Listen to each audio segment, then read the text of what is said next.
Hello, you lovely lot, and welcome to Who Knew a Doctor Who podcast.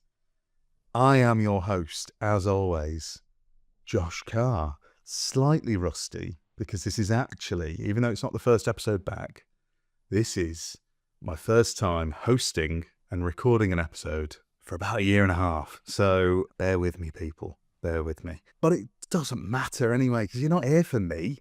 You've never been here for me. You're here for the wonderful guests that I've had on in the past, the people that I've been very lucky to speak to.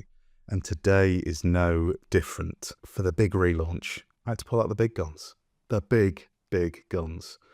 And I got your friend of mine, podcaster extraordinaire, streamer extraordinaire, YouTuber extraordinaire, limitless win. We'll come on to that. It is Troy, aka RedArcherLive. How are you? Hello, sir. I love you were like, oh, just let me get my intro done. Like, don't say anything until I introduce you. And I'm just sat here silently laughing for about 3 different reasons from your intro.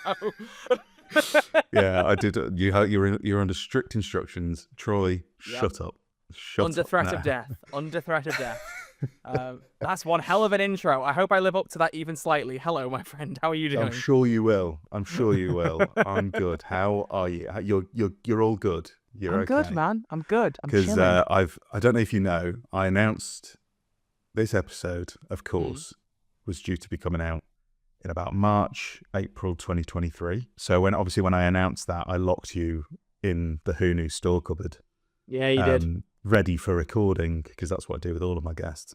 And I've only just let you out. So how was it in there? Were you okay? It was rough. It was rough. I mean, you didn't really feed me very often, which kind of helped with the weight loss. But like generally, it was just a bit of a challenge, honestly, mate. It's okay. But it was just you and Dan Starkey. So who did you eat him? No, did I eat him? No. Good Lord. No, he kept me amused, which was nice. Survival of the fittest, you know. But yeah, no. Yeah, this one was meant to be happening. I mean, to be honest, this has been on the cards for years, hasn't it, Troy? Because yesterday, I found that you emailed me. I think we first got chatting about you coming on Who Knew in like December 2020. So the podcast was only a couple of weeks old at that point. I dread to think what that email looked like. Oh, it was lovely. It was very nice. And we got chatting then about you coming on, and then I don't know why it's taken so long. I mean, you have been on. You've been on the Christmas special. Which was chaotic, and I loved it. It was chaotic, wasn't it? I think I was a little bit drunk. I can't really remember. I should have been. But you're here now. That's all that matters. For your own episode proper. So let's start where I always start, at the very start, when it comes to Doctor Who. When did you start watching Doctor Who? How did you get into the show? I've actually never watched it. This is all a giant ruse. Fuck. Oh, I've lured you under false no. pretenses. I can't. What are those things on your Wrap shelf? this What are up. those Okay. tin cans? I don't know what they are. No. It was actually Smith and Jones, funny enough. I feel like most people of our age are kind of like, oh, I jumped on with Rose. I watched it since the reboots, or maybe I'd seen classic I'm stuff. the same, as I said in the episodes that you may have listened to, where I was interviewed by George Sheard. I always refer to them as Rose babies on the show. But you're a Smith and Jones baby. That's a wild. I don't think I've had a Smith and Jones first episode before on the podcast. It's funny, right? Because it's like, for all intents and purposes, it's a really good jumping on point. But I don't know many people who jumped on at the same time as me. It's a great series opener, isn't it? Yeah, it's a great series opener. I was it's a nice clean break from the first 2 series as well, isn't it? Like you said, like a good jumping on point. But yeah, so you were hooked from that point. Yeah, I think there's also the argument that, a lot of the Doctors, they kind of find their footing the further in they get. And I'm not saying Series 2 is bad at all. I really like Series 2. And David Tennant's good from the start, but especially like Series 3 onwards, where he's like got his own first companion that isn't like a carryover. He's played from a full season. Like, he's confident in it. He knows what he's doing. Like, you get good stuff from both Doctor and companion. I think Tennant and Martha are such a fantastic pairing. And yeah, I always forget why I didn't watch the first 2 series. I guess it just wasn't really something that I considered watching, at least, or we considered watching it in our house. But it was just that the trailer started coming on for Series 3, and I remember just saying to him, like, we should watch this. She was like, yeah, okay, sure. Never stopped watching it since. Just like from that first moment, just hooked on it. And I seem to remember as soon as Series 3 had finished, or maybe even before it had, we'd started watching Series 1 and 2. Definitely had finished it before Series 4 had come around, because I remember seeing the trailers. There was that one trailer for Series 4 that had like the fire effect and like the black background, and it was like Donna being like, "This time I'm ready." And I remember seeing that on the TV, knowing who Donna was, and being like, "Yeah, I can't wait for this." So nice. that's like a core memory. I remember that. Yeah, no, that was a great trailer. I also remember the Series 3 one was great as well, with like the split face of like the Doctor and Martha. Yeah. Like split down the middle. Good memories, eh? Yeah. Good It's funny, memories. I can't remember what trailer it was for Series 3 that got my interest. It might have been that one, but I don't have that in my brain, weirdly enough. I just know that I watched it from there, and I think like 3 weeks later in school, it was like, "We want you to do a talk on something you like," and I had like about 3 pages on Doctor Who, just explaining loads of stuff about it. I did the same, probably around about a similar time, to be honest. Because I remember doing the same, and I feel like it was like the BBC website. I sort of delved in and on there, and like Wikipedia, and like it was definitely probably before Series 3, because I remember learning about the Master for the first time. So I knew that the Master was a big deal when he came back in Utopia. Okay. But yeah, no, I'd love to dig out our little school projects on Doctor Who, and we should try and find them and just imagine deliver them as like modern video essays. Like really, I don't really think they'd seriously. Hold up. I don't think they'd hold up. I don't know. Back yourself, Troy. Back yourself. A live reading, perhaps. You could do it as like another Who's Their Christmas special. You know, everyone sat by the fire. Oh, yeah. Just had their roast and just seen Joyce the World, and they listen to our like 6-year-old Josh and Troy Doctor Who essays that don't have any good grammar, spelling, or even sentence The Master structure. was a Time Lord from the planet Gallifrey. I imagine that's what mine. The Doctor has 2 hearts and has a spaceship and flies and fights monsters and saves the day, and he has like you never use full stops. It's just one big long sentence. Yeah. Sounds beautiful, doesn't it? Sounds absolutely beautiful. Take me back. Have you been hooked ever since? Has there ever been moments where you've dropped off Doctor Who, or is it sort of just been always there, ever present? It's always been there. I think it was funny. There was a moment, I think, in halfway through Series 7. I don't know if I've ever mentioned this on Who's There, but there was a point where like the episodes would be on, and I'd be like either like playing on my Xbox or something, and like it'd be on in the background. I wouldn't be fully paying attention. And it sounds stupid to say because it wasn't anything to do with Series 7, because I really liked it. I just seem to remember there were a couple of episodes I didn't really watch properly, and I couldn't tell you to this day why that was, because I remember doing a full rewatch. I think it must have been in 2020 with all the COVID stuff, because that was like the first time. So I've rewatched it through a couple times since that point. But I remember rewatching it fully, and I think it was Hyde and Cold War, where I was like, I don't remember these episodes very well. And I was like, maybe these were the 2 that I just hadn't seen as much, which was odd. Just phased out of, Yeah, but like no, always watching it, even if it was those 2 was a gap, but never missed an episode. Now always been way too ingrained in it to ever give it up or give it any kind of pause. You know, let's be real here. Yeah. Well, you mentioned there, sort of like getting distracted and playing video games and things like that. Because obviously, primarily, your YouTube channel, your main YouTube channel, which I think it's a good time to delve into, is sort of mainly like video game based. If I'm correct, I know that you play a lot of a game called Payday 3. I'm an old man and I don't know what that is. But how did you get into sort of the whole YouTube thing and the gaming thing? Oh my God. Well, the gaming thing is entirely my mum's fault, who will probably listen to this because I've told her that I'm doing it. It's entirely her fault. She bought me a PlayStation 2 when I was 6 years old, Christmas 2005. I remember it like it was yesterday, with the 10th anniversary of Rayman with a few games on there and the Sonic Gems collection. So I've loved Sonic the Hedgehog since I was 6. Entirely her fault. And just I've been playing games ever since. I've played loads of stuff on the PS2 up to Xbox 360, Xbox One, Series X. For some reason, become a big Microsoft fanboy. Don't know how that happened. But always playing games. Like, it's always what I did after school and stuff. Like, I was a little bit more of like a recluse. Sounds like it was some kind of choice, but I think it was just, it's the typical story of the Doctor Who nerd. You're not always the most popular one at school. You haven't always got that many friends, or at least speak for yourself, Troy. Speak for yourself. Oh, all right. Sorry. I was batting the friends I'm just trying to be vulnerable for a minute on your podcast. I'm obviously joking. I'm so sorry, Josh. I'm just gonna leave now. I'm obviously joking. Don't worry. No. I was very much part of that gang. Don't we all? But that was the thing, right? So I didn't. I have a memory of one of my friends in school asking me to come out with him for his 13th birthday, and we went to the Trafford Centre, and I remember it because that was such a rare occurrence for someone to be like, "Do you want to hang out?" So like that's what I'm talking about. Like it didn't happen much. I'm like, I'm fine for it. I'm definitely not vulnerable or any suffering at all for it in any reason. No. Because of that, I was always playing games. I was always watching shows, watching films, or playing games, and playing games was the biggest thing. Of course, Lego. We can't forget Lego. That was also an important part. And I remember as a kid being like, I'm never going to stop playing with Lego. And Mum was like, oh, you will at some point. And then I get a look now, and I'm like, I still have some sets that I haven't built next to me that I just have, mainly because I haven't got space for them in my room. That's the only real issue. Yeah. But yeah, that's always come through. Yeah, no, my Lego obsession has unfortunately died down a little bit just because I can't afford to keep it up because I will go bankrupt.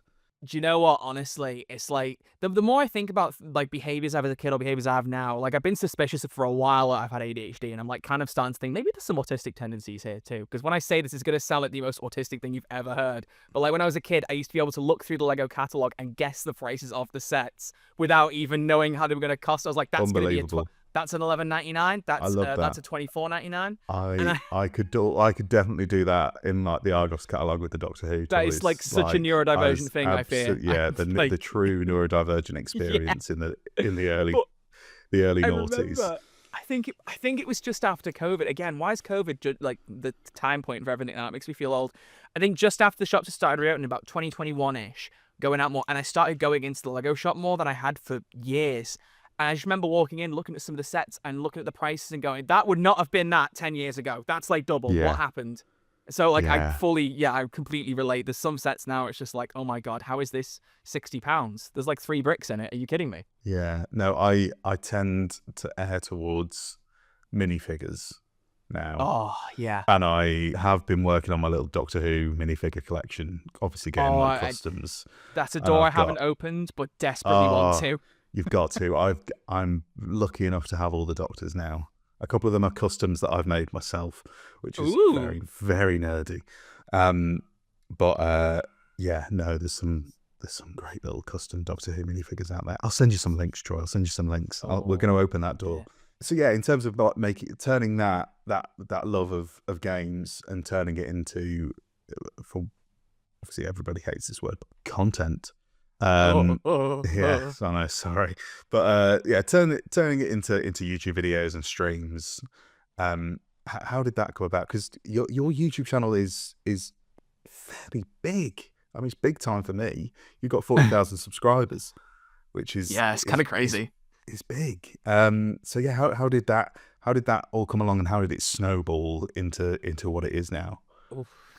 It feels crazy to say that it's been going for 10 years. Like just saying that now, it was like I think September 14th this year was the 10-year anniversary, and like just that thought is sobering. But it was just a random conversation someone had with me in school about like just like one of my friends just came in one day and just went, "I'm gonna buy a capture card," and I went, "What's that?" He's like, "Oh, it's something you can use to like record your games on an Xbox and you can put them on YouTube." And like I just started getting into watching gaming YouTubers at that time. Like, here's something that'll make a lot of us feel really old. We like my mum and I had like a 2 GB internet tariff for years, like 2 GB a month. That was all we could use. So YouTube was like a treat because that thing would chew through internet like anyone's business.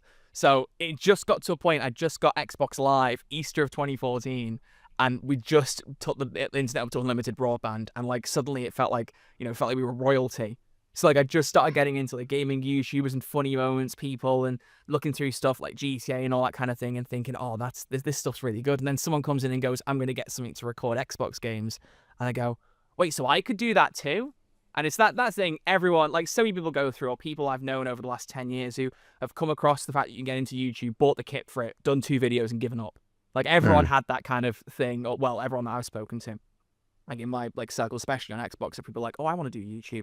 But I remember hearing about it and thinking, no, this is something I could really do. Like I kind of like the idea of that creativity, of that recording and editing and chopping down and all that stuff. So spent the next, I don't even know how many months saving up for not only a capture card in and of itself, but also a laptop. Because I didn't have a computer or a laptop. I had my mum's computer and that was it. But that was not capable of handling a capture card, even in the 2014 days. So I got myself a kit set up, and then just started making really terrible videos. And unlike most YouTubers, I haven't privated anything from like my early days. I like that. You I can like sort that. by oldest Embrace and the watch. past. Yeah, you like I just keep saying it whenever it comes up. There's an anniversary or someone asks about early content. I just go, my first video is still up. Don't go watch it. It's terrible. Which sounds like I'm asking you to go watch it, but it's like genuine. I'm like, it's out there. I don't care. But if you watch it, it's under your own sufferance. Like I don't care. You're giving me a view, but I don't think it's worth the mental torture. And how people who comment and go, you told me not to look, so I looked. You were right. I'm like, yeah, no, it's not good. What was your first video? Well, it was me. I was basically trying to be Vanos Gaming, so doing like GTA with friends and just funny moments. But that takes good editing and like confidence, neither of which I had in 2014. So it's just me and one Xbox friend who I don't speak to anymore. But we were both just messing around in GTA, and I'm completely quiet. I didn't have a microphone, so I only had like my laptop's built-in mic, and I couldn't be super loud because I was still in the same room as my mum was watching TV. So I kind of would lean next to the mic, the laptop, and almost whisper what I was saying. So it kind of almost felt like ASMR, even though it wasn't. It was bizarre. It was so bad. But I just spent from that point, about 3 years just kind of doing random gaming stuff. Whenever I fancy just playing a different thing, I'd just make a video on it, put it up, and it typically wouldn't do very well, 100 views, couple hundred views. And it'd be like, at the time, you'd be like, yeah, it's really good, but I'd love to get something with 1,000 or whatever it would be. Only real defining thing before the Payday stuff kicked in was I had a series called GTA 5 Funny Music Mashups. And it was basically, there was a trend. It wasn't something I came up with. I wish it was. There was a trend of GTA 5 content of people recreating either music videos or playing out lyrics of songs in GTA 5. So you'd like show it in like a comedic sense. And with YouTube's copyright policies, I mean, you've probably noticed how worse they've got over the last half decade. But back in 2014, if you used less than 30 seconds of a song, the copyright system wouldn't pick it up. It would have no problem with it. So you could have a good verse and chorus, depending on the song, or just a big long chorus or something, and you wouldn't get any claims. And I wasn't even making money then. I didn't have monetization on. So all I cared about was people could watch the video. So I was just trying to play around that. I ended up doing about 20 of those videos, and that was like a regular thing of like about compilations of say 10, 11, 12 songs, recreating them in GTA. Some songs I still look back on now like, wow, I did a really good job recreating that. And then there are some I look at where I go, this was terrible. Or some where I go, why did I even pick that song? It's not even a song. Like, there's loads. Some of them are hard to get hold of because of the copyright system. And as things picked up now, and now it's like using 3 seconds, YouTube like kills you for it. I just remember like there'd be different days where I get emails saying there were like 10 different claims because it had found one of the videos and then copyrighted every single song off it. So some of them are really hard to get hold of. This is a really long answer. No. This is great. This is condensing the 10 origin years. story. 10 years of stuff down, man. It's crazy. So that was like the main defining thing. And I did that for a while, even after the Payday stuff kicked in. I remember the last couple of videos I did, I'd like preface it in a Payday video. Like, I'm going to do this GTA video. If you knew it, like, this is something I used to do a lot of. I'd love it if you gave it a try, because I had to like almost picture people to watch the old stuff. But I still miss them. I occasionally talk to like the Xbox friends I did it with, especially the last 5 or 6. Like, I've been in my friend group for like 10 years now, and we occasionally go, wouldn't it be funny to do one of those again? And I would love to, but it doesn't have a place on the internet anymore. There's not really a call for it. So sometimes I might just think about making it for myself. Maybe I will one day. But beyond that, the thing that kicks off with Payday, it was Payday 2, back when that was still like a big popular, well, it still kind of is popular now, to be fair. But for the gaming nerds, it was basically that Payday 2 was really popular on PC, but it wasn't on Xbox and PlayStation. It wasn't as supported well, and it was miles behind the content, and no one was really playing it on console when PC was a popular one. So I was playing it on Xbox. I was like one of the players, was waiting for updates and things, and one update came out as I was doing my A-level exams, ironically, so it shows you how good my priorities were. Still got good results, thankfully, but God, I didn't really stay in school, kids. Yeah, exactly. I'm one of those I'm the annoying person in school who didn't revise very much and got good results. So I'm not a good example here, folks. Okay, do your work, study. Okay, but they released a big update for Payday 2 on consoles about June 2017, and I went, do you know what? I'm just gonna talk about it. I'm just gonna share the information because no one else is talking about it and see where it goes. And I hadn't done I'd done 1 or 2 Payday 2 videos before, but they hadn't done very well. I did have one really successful one where I recreated a trailer from Payday 2 in GTA again.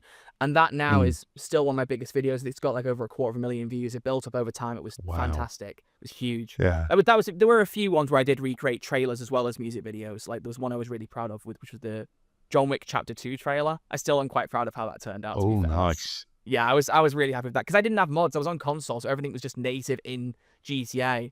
And half the time, they didn't even add a director's mode where you could move cameras around till well after. So it was kind of just trying to film it like using the in-game phone and stuff. It's so fun. I love doing that. But yeah, so that Payday 2 video popped up a little bit, but I didn't really take that as a sign to do Payday content. But talking about this update, I think in like a day it got 5,000 views. And I was like, oh, this is huge. This was the biggest thing I'd seen ever. And I went, okay, so now I'm just going to do loads of Payday 2 stuff.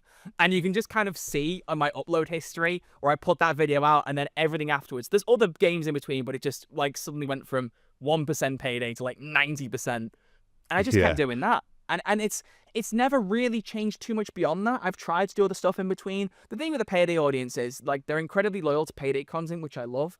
But like spinning that on its head, they're incredibly loyal to Payday content. So when you do other stuff, they don't care as much. They're there more for the game than for you. Yeah.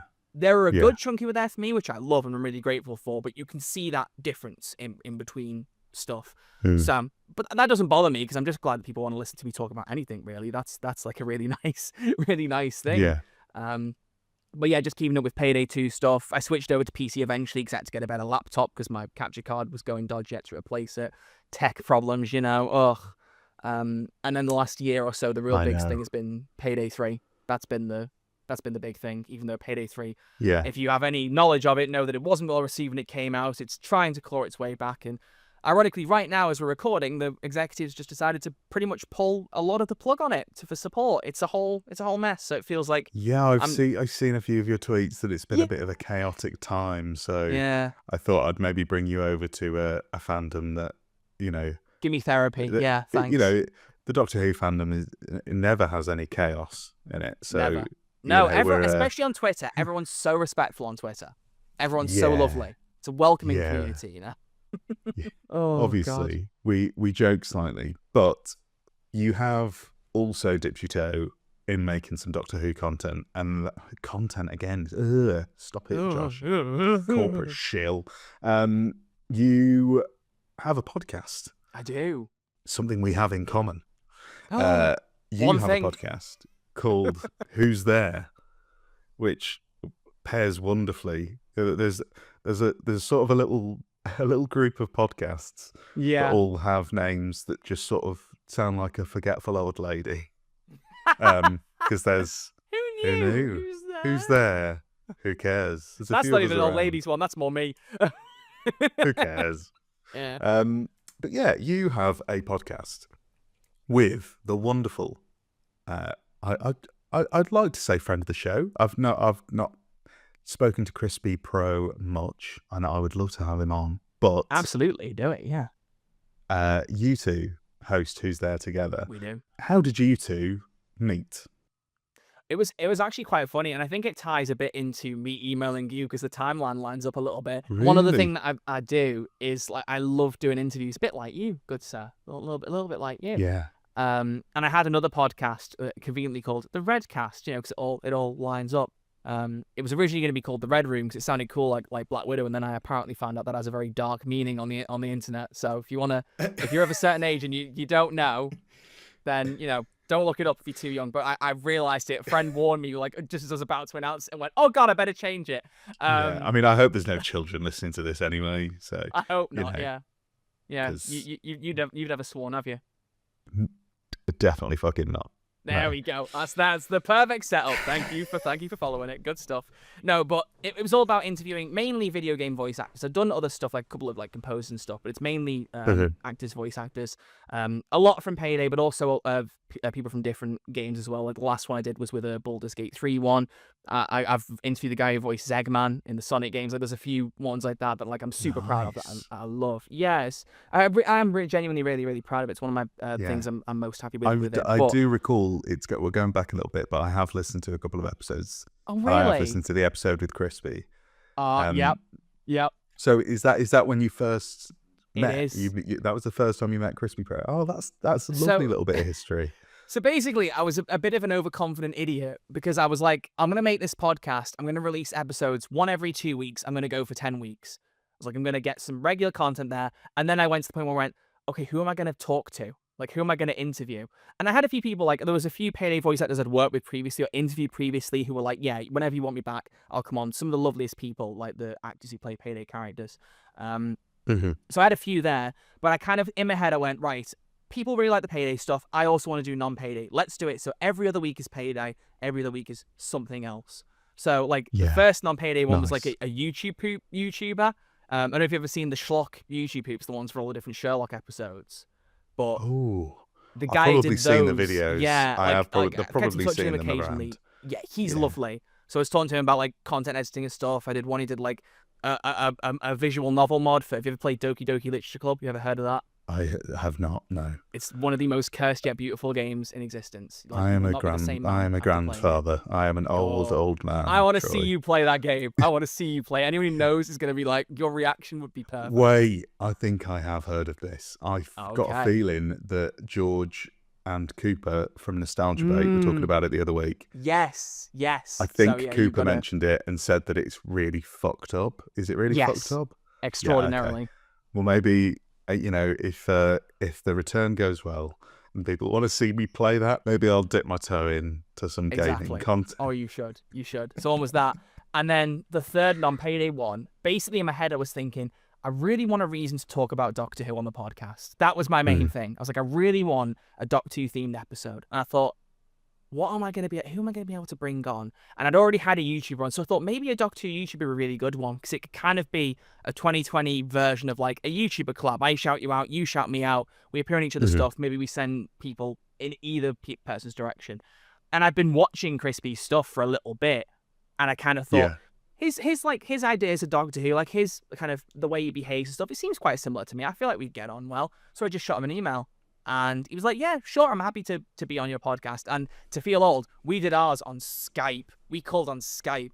That was in 2020, which really, to be fair, that was pushing it. That was retro for 2020. Yeah, like, I don't know why I was on Skype then. I think Pretty I moved sure to in Discord 2020 I had not used Skype for about 6 years. I think by the end of 2020 or maybe 2021, I was just like fully Discord. But yeah, I remember recording that, and I think the thing that shows that like we had the most fun was that it was one of, if not the longest episode I've ever done. It was like an hour and 40 or an hour and 50 or something, and it was just post series 12. It was just after Timeless Children, so it was like August 2020, September 2020. So we were like talking about like getting excited for Revolution and the Daleks. Like that's where we were at.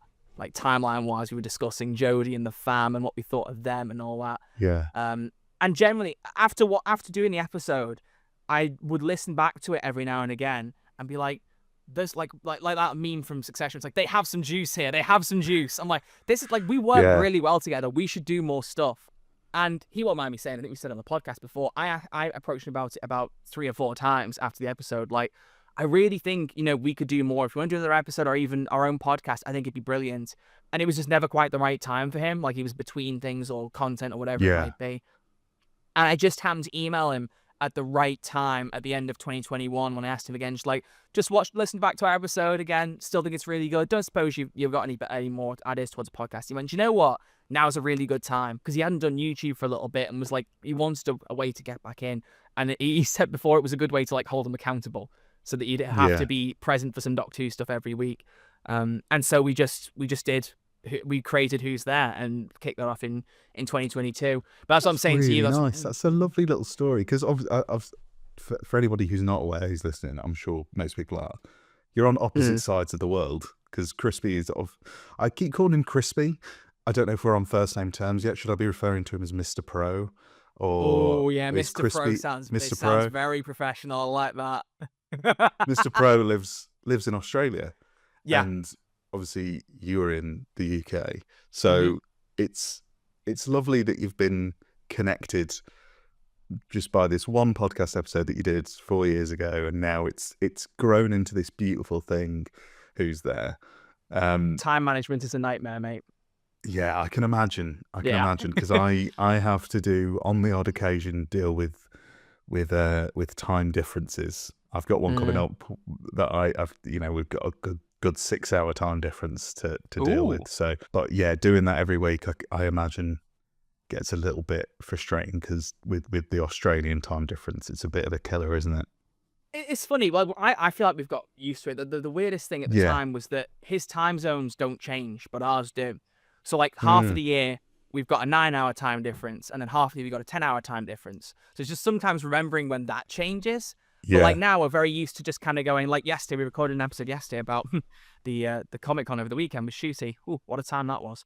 And Oh, yeah. we can go there if you want to, but we finished recording. I was like, so Wednesday night me, Thursday morning you. He's like, yeah. It's like, cool. Like we're just kind of, we're used to it now. It's like it's really it's quite good. But that's all I was gonna say. Actually, to be fair, But like, that's why I emailed you in 2020, because like as I said, I was trying to get a Doctor Who thing set up, and I think 'cause I've done that episode and really wants to do more Doctor Who stuff. As soon as I saw someone was doing a podcast, I was like, I want to be on it. Please let me be on it. I want to talk about Doctor Who. I really like this. Like I've been bitten by the bug.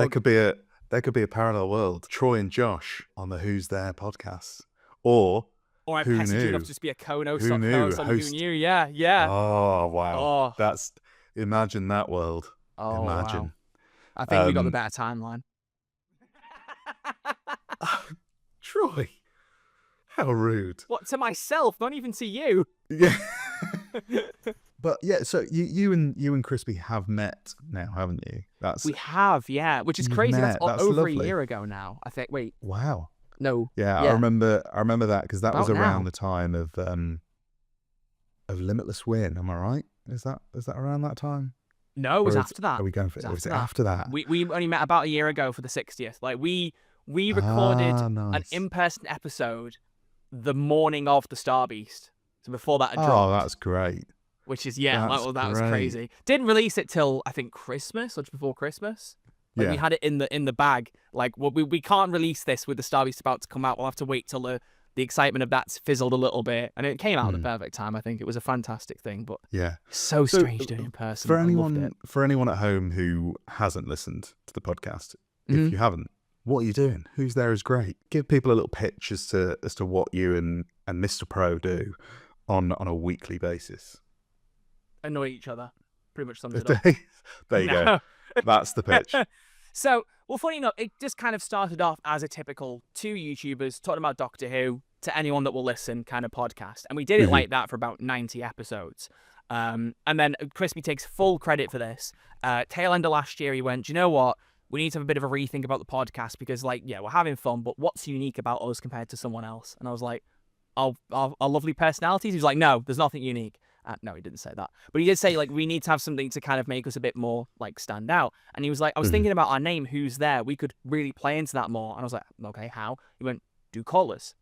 We have people call in, and then we know who's there. It's the listeners. Yes. And I was like, okay. So what we've done since the start of the year, since I think episode 90, if I don't get the number for people who want to know where the best point, I would say listen to every episode if you're interested. But oh yeah, definitely do. Definitely from 92 onwards, that was it. So we're already on 136 is the next one. Blimey. Your output is insane, you two. I don't know how we haven't had more breaks. The first year or two we had quite a few week breaks, but this year, have we taken any breaks this year? We might not have done. I'm actually not too sure. But point being, since 92, we've had this format where we have a topic, we put out a call for people to submit calls. It's on speak pipes. People give in their usually 30-second or less calls. So anyone listening who wants to do it, please remember that because it annoys me when people do a minute because I haven't got the attention span for it. No.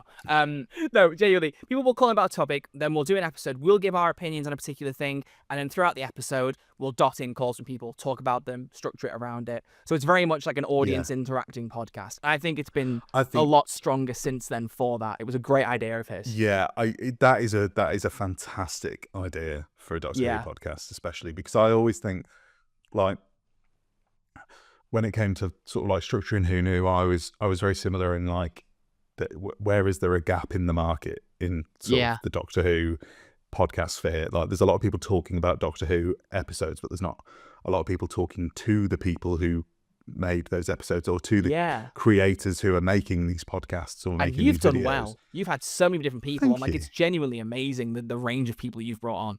Thank you. But I think that's because I just think because Doctor Who's so expansive, I've always thought, like, privately, even though I love the format of podcasting, I've always thought like a live radio show would be fucking great. Like a live Doctor Who radio show where, like, you can play songs that have been in Doctor Who, and then in between you can have a little natter about Doctor Who and Doctor Who adjacent things. And a phone-in is a great part of that. And you've taken that and managed to take something that you wouldn't initially think a live phone in, how the fuck's that going to work with the podcast? But you've managed to make it work, and I think it's a testament to you both, and your wonderful creativity and skill and passion and ability that you've been able to do that. So I applaud you both. It's great, and it's great to see another Doctor Who podcast thriving, but also at the same time doing something different with it, and not being scared to switch it up. That's exciting. I like the fact that you got 90 episodes in and just went, let's just change things. It's really exciting. Crispy's like the big ideas, man. I'll be sat here, episode 485, doing the fucking DVD collection. I'm too scared of new ideas, guys. You've got through all the main actors. Then it'll just be like you'd be looking for like extras and things. I mean, not that extras aren't important, but you'd be like, oh my god, I've run out of actors. I need to find people. I need someone who's in like 1 second of a Doctor episode. I'm desperate, please. I've talked to everyone. Help me, please. Oh god, yeah, I will. I want to see that, because that means by that point you'll have interviewed like Shooty and Millie and stuff, you know? Like, imagine. Oh, well, that's the dream. I'd love to interview Shooty. I mean, you met Shooty this weekend. How was that? Albeit briefly. Very, very brief. Oh, man. Very, very briefly. Yeah, quite a controversial topic. I mean, obviously, by the time this comes out, we'll be a few weeks removed. Okay, right. So there will also be a Who's There episode about it, which, yeah. Well, you can go over and listen to that. Which is really funny, because I'm going to edit it right after this recording, ironically. And we went into it. I thought, we're not going to do a whole episode about a convention again. We've done that before. Like the third episode of the podcast was me meeting Jodie Whittaker. We timed that so well. It was so funny. But like, you know, kind of we'd done episodes of con stuff before. It'd been the whole episode was about a con, and they were great. But I was like, there's only so many times you can be like, here's a full episode about me being at a con. I've got to get boring at some point, or I've got to run out of things to say. So I said to Crispy, I was like, let's take in call-ins for people's thoughts about the 15th Doctor. And then we can spend 10, 20 minutes on the con and then go full Shooty love mode. Just go into that. We spent 45 minutes with Crispy basically just listening to me talking about how terribly organized the convention was. We put one call in purely so we had a nice ending. And we've now said, hey, we're going to do a 15th Doctor specific episode so your calls do get used still. Like, I just... Yeah, man. I've not been to a Showmasters. I've only been to a Showmasters con once. Good, don't go to and that was 2019. And I've heard that. I mean, it was. I had a lovely time then. It was very busy and chaotic. But I've heard that it's just sort of gotten steadily more insane. And chaotic and disorganized ever since. I mean, I find cons overwhelming at the best of times, because obviously I've done MCM a couple of times and I've hosted there, and it is an insane place to be. And if you ever do another one, I want to be there. Like, even the audience to be sat in the background cheering you on. I'm so sad I haven't seen the ones you've done. Oh, thank you. That's very kind. Well, we'll see. Who knows? Who knows? Who knew? Who knew? Who knows where this Who Knew revival will lead me? But yeah, no, there's people who do some great stuff at Comic-Cons and stuff. Obviously, Jack Alexander has sort of taken the mantle from Jack Reeves as well, and doing amazing con panels. But yeah, he's it is an awful lot of running panels, isn't he? Yes, an awful lot of it. Yeah, but there is. Yeah, it is a shame that it was a bit of a bad experience for a lot of people. Yeah. But Shooty was nice. And you met Millie as well? Lovely. Both of them were lovely, yeah, genuinely. Oh, great. It's more just, it's the same problems with Jodie's first con. Her first one was a Showmasters one as well. It's very much, they oversell the diamond passes for the guests because they're super expensive. They can make a killing. They know Doctor Who fans will pay for them. I'm guilty of it myself. I didn't like buying the diamond pass for Sheezy, but I knew based on previous experience, if I didn't get that, I was barely going to have a chance to meet him. And they oversell those, and then they have no organization on the con floor. Like, the people working, the volunteers, are doing their best, man. They're doing their absolute best. But the photo areas have no real good queue system. There's some duct tape on a floor you're meant to line around like a slalom. But like, the actual organized queue is about a third of the people actually gathered around the booth. Like, if you have any bit of anxiety, it's terrible. Like, I'm quite bad with it at times, but I just kind of have to like suck it up and get on with it, because I'm with my mum, who at this time has her arm in a sling as well as mobility issues, so she's not in a good spot at all. So like she said, like she wasn't stressed at all. She was uncomfortable a lot of it, but she wasn't stressed because she knew I was just kind of going, okay, we go here, we go here, we go here, we go. Like I'd planned it all out. But even amidst that, it was just, yeah, it was absolute chaos. And I think one of the saddest things beyond their organization is just because they get so many people going and they have so many people buying these big tickets because they know they'll sell them, is that the autographs turn into basically an assembly line. And like Jodie's was quite bad for that. Like infamously in that podcast episode, I said about how I didn't know she wasn't doing personalizations on autographs. I hadn't noticed the signs; they weren't that common. And I just kind of was so in the zone of like, I'm going to meet Jodie, I'm going to meet Jodie. And went, can you write the sign on this Funko to Troy, please? She's like, yeah, sure, of course I can. Wrote to Troy, walked out, and someone went, how'd you get that personalized? And points to the sign. And I went, oh god. But like the signs were everywhere for Shooting Team. Like, you couldn't miss them, and you were like talking to them for such a brief period of time. Even if you asked, they probably wouldn't have done it. I think Millie might have personalized a couple on Sunday because it was like so much quieter, but certainly not on Saturday. So it's kind of that thing. It's a shame, isn't it? You've met them, but for so short a time, it's almost like you barely have, which is a shame, especially the price. Because it's like it's sort of the price you pay for getting like, because it's quite a rarity to have a current Doctor at a con, isn't it? Like I don't really recall that. I don't think Jodie did many while she was the Doctor. Yeah, and I don't really recall that happening much during the show, especially sort of like a meet and greet con. They might have obviously popped up at like San Diego and stuff like that. But if you're getting someone who is like someone like Ncuti Gatwa, who even aside from Doctor Who is a massive star, like he's on the cover of like Vogue and shit like that, like he's massive, and then you're adding the fact that he's the current Doctor into the mix, it's like the demand for that is going to be so much that even if you obviously it sounds like they've oversold, but even if you sold it to its max capacity, you're not really going to get much time with them anyway. And it's like, is it worth leaving it as a fan? Like maybe just leave it.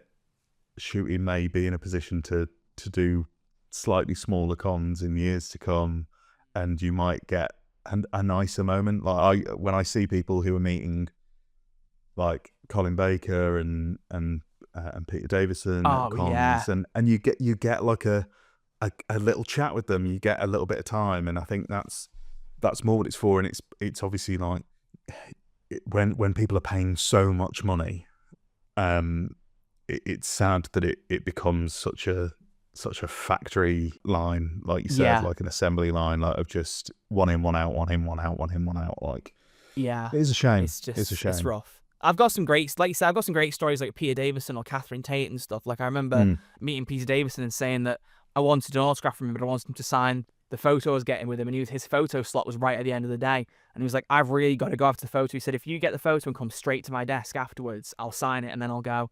I was like, okay, yeah, sure. And then I got held up for some reason after the photo for like 5 minutes. Something happened. I couldn't remember what it was. And then got straight over to his desk. And he was stood there. He was like, I've been waiting for you. I was like, sorry. And he did the autograph and left. Like, you wouldn't get that with one of these like assembly line things with exactly. Like, and Jodie's was worse because in a lot of ways, because she was 6 months pregnant. And she was being ferried around like a circus monkey. Like, it was ridiculous, but she had a smile on her face the whole time. I remember because there was some confusion about how the autographs were working. I was trying to get one from my mum with like the accessibility and stuff. Ended up going back and forth, a couple of photos, a couple of autograph desk visits for various reasons. I remember the last time I saw her, she just went, are you not sick of queuing? Like making a joke out of it. Like she was in high spirits right through, which was fantastic to see. But yeah, like she and Millie both lovely. But I just, out of all the Doctor Who people I've met, I feel like I almost have barely met them because of how quick it was. But I do say in the Who's There episode, I kind of understand because, as you said, there's a lot of people who want to meet them. So I understand that the more time I spend with them, the less chance there is of someone else wanting to meet them. So I can see both sides. And it's kind of just like, well, you know, I got to meet them at all, and I'm grateful. I got some good pictures. Well, hopefully that situation improves drastically. It won't in the months and years to come. It won't. It won't, Josh. It won't. I'm trying to be diplomatic, Troy. Oh, I know. Trust me, I was very diplomatic with after the Jodie one. I was very like, it's probably just a one-off. But I don't think a lot of stuff. It is a massive shame. It's a massive shame. There's something that I have to ask you about. We have to talk about this because I have an irrational. I don't even think it's irrational because I think it's a great show. Okay. I have such an intense love for Ant and Dec's Limitless Win. Oh, no. People don't understand.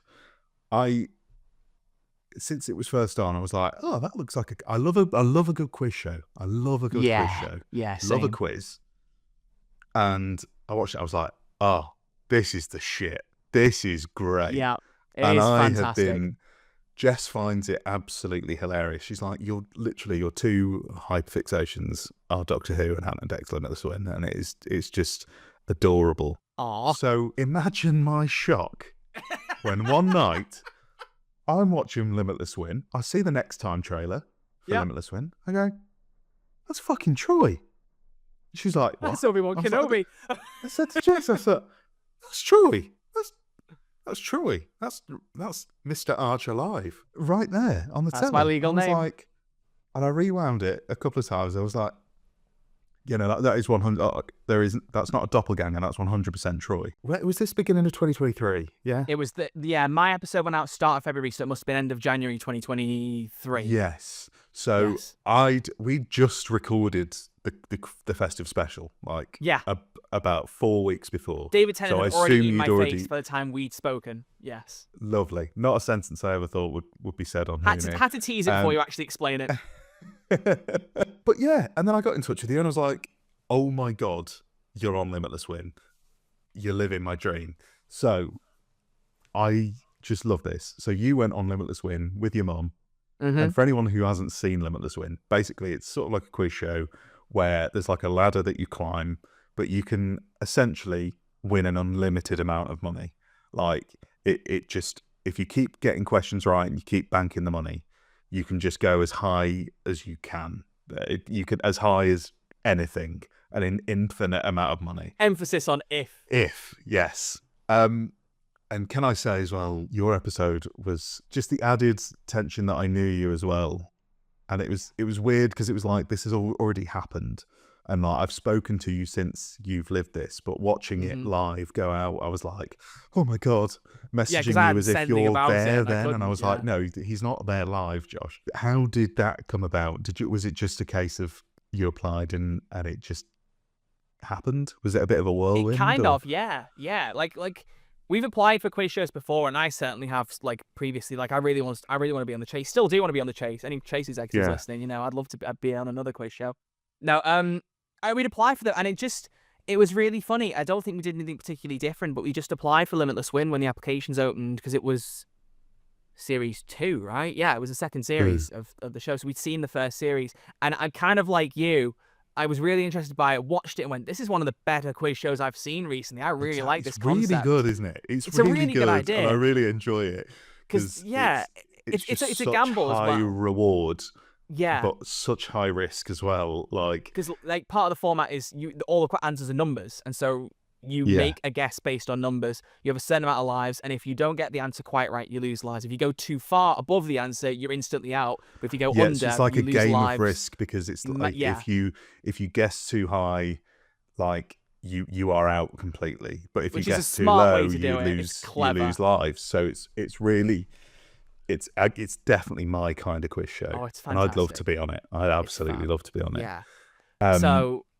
We applied for it, and just, I think the first email we got back to be like, we want you to audition for it, like, like Scream or whatever the phrase. I've kind of lost the order of the audition thing. It all happened so fast, to be honest. But the first email we got, my mum did the application, ironically. We kind of talked about it and said, oh, we should do it. And then at one point she just came into my room and went, I've applied for Limitless Win. I went, you what?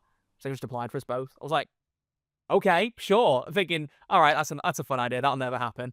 And then she sent me this email at one point. She forwarded it to me and went, does this look legit to you? I was looking at it like, you'd like you to text them. That's when I was like, my thing with spam emails is always check the @, because often the @ is the thing that gives it away.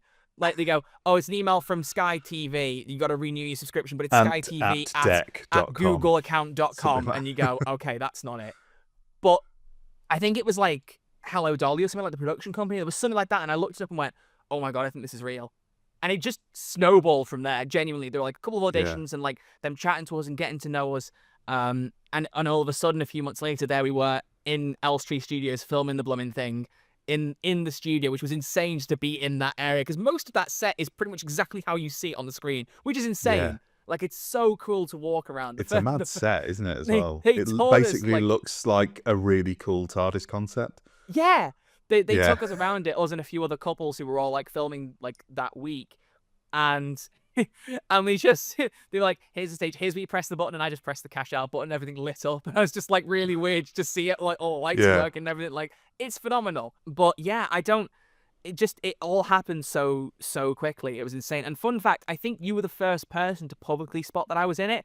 Another payday YouTuber messaged me at Christmas, because actually in the Christmas special there was a coming up on this season, and there was a tiny piece of my face on my mum's or something. Special. Yeah, I missed it, so I would have spotted you earlier. There you go. No one saw it, but he messaged me like in Discord privately and went, that's you, isn't it? I was like, I was wondering if anyone would notice that. Yeah, it was. And then as soon as the actual next time came up in the main series, you saw it, other people saw it, and I was like, okay, so now everyone knows this is where it gets interesting. Oh god. Yeah. And obviously, I don't want to spoil. I would encourage everybody to go and watch the episode. Is it still on demand? I assume it's still on there. Surely. Let's. Yeah, I imagine. I know the episode number, so I can check it. Series 2, Episode 6, and it is indeed viewable on. Yes. Okay. In fact, so we've just here's a good way to build it in. Here's a good way to build you in. The episode synopsis reads: Ant and Dec are back with the final show of the second series, and a game that sees 2 plucky contestants play for over £1 million. Who will go further than ever before? Oh, so I don't want to give spoilers. So if you want to watch it without spoilers, please skip ahead sort of a minute or so. But obviously it was a mental episode, because you got higher up the board than anyone had ever gotten to before. Yeah. And obviously, had you won, because sadly you didn't win, but had you won, am I right in saying it would have been the biggest prize ever given away on a TV game show in UK history? In UK history. Unbelievable. How much was it again? £1.25 million. Fucking hell. Oh my god. I think the lightsabers I could have bought with that, mate. I know. I nearly cried watching it. I did. Because I was so I know. I was so devastated for you. Bless you both, because you did so fucking well, and you were so unlucky, because it was like, it felt, I feel like I remember from when I watched it, it felt like you were just you've got to get exact answers to bank the money, and you kept getting really close to exact answers. Yeah, we were within a couple so many times. Not banking, so you were getting so high up, but not banking the money, and it was devastating to watch. But one little thing that did soften the blow is you did get a wonderful message, and I couldn't believe what I was watching when I saw this. Yeah, you told the story on there about how when you were a kid, your mum got you a Doctor Who birthday cake, which I had that birthday cake. I think most people listening of our age would have had that birthday cake with David Tennant's face on it. So the Ant and Dec's Limitless Win team arranged for David Tennant to eat a cake with your face on it. Yep. Was that the first time, when you watched it live in the recording, was that the first you knew about it? You had no idea. So in fairness, first off, again, this is credit to my mum. She brought the story up to the executives at some point in the audition. Because what happens is they ask you a load of questions to get to know you. Like, we've said a lot on our application, but they tell us about your love of this. Tell us about why you're similar in this way. Tell us about this thing you've done. Have you ever had arguments? Have you ever done this? But like, getting to know everything so they can find, because all they're looking for are things to, like, the key things probably to put in like the VT or something they can bring up. Because one thing they did in series 2 especially was they got different like surprise messages or people doing different things.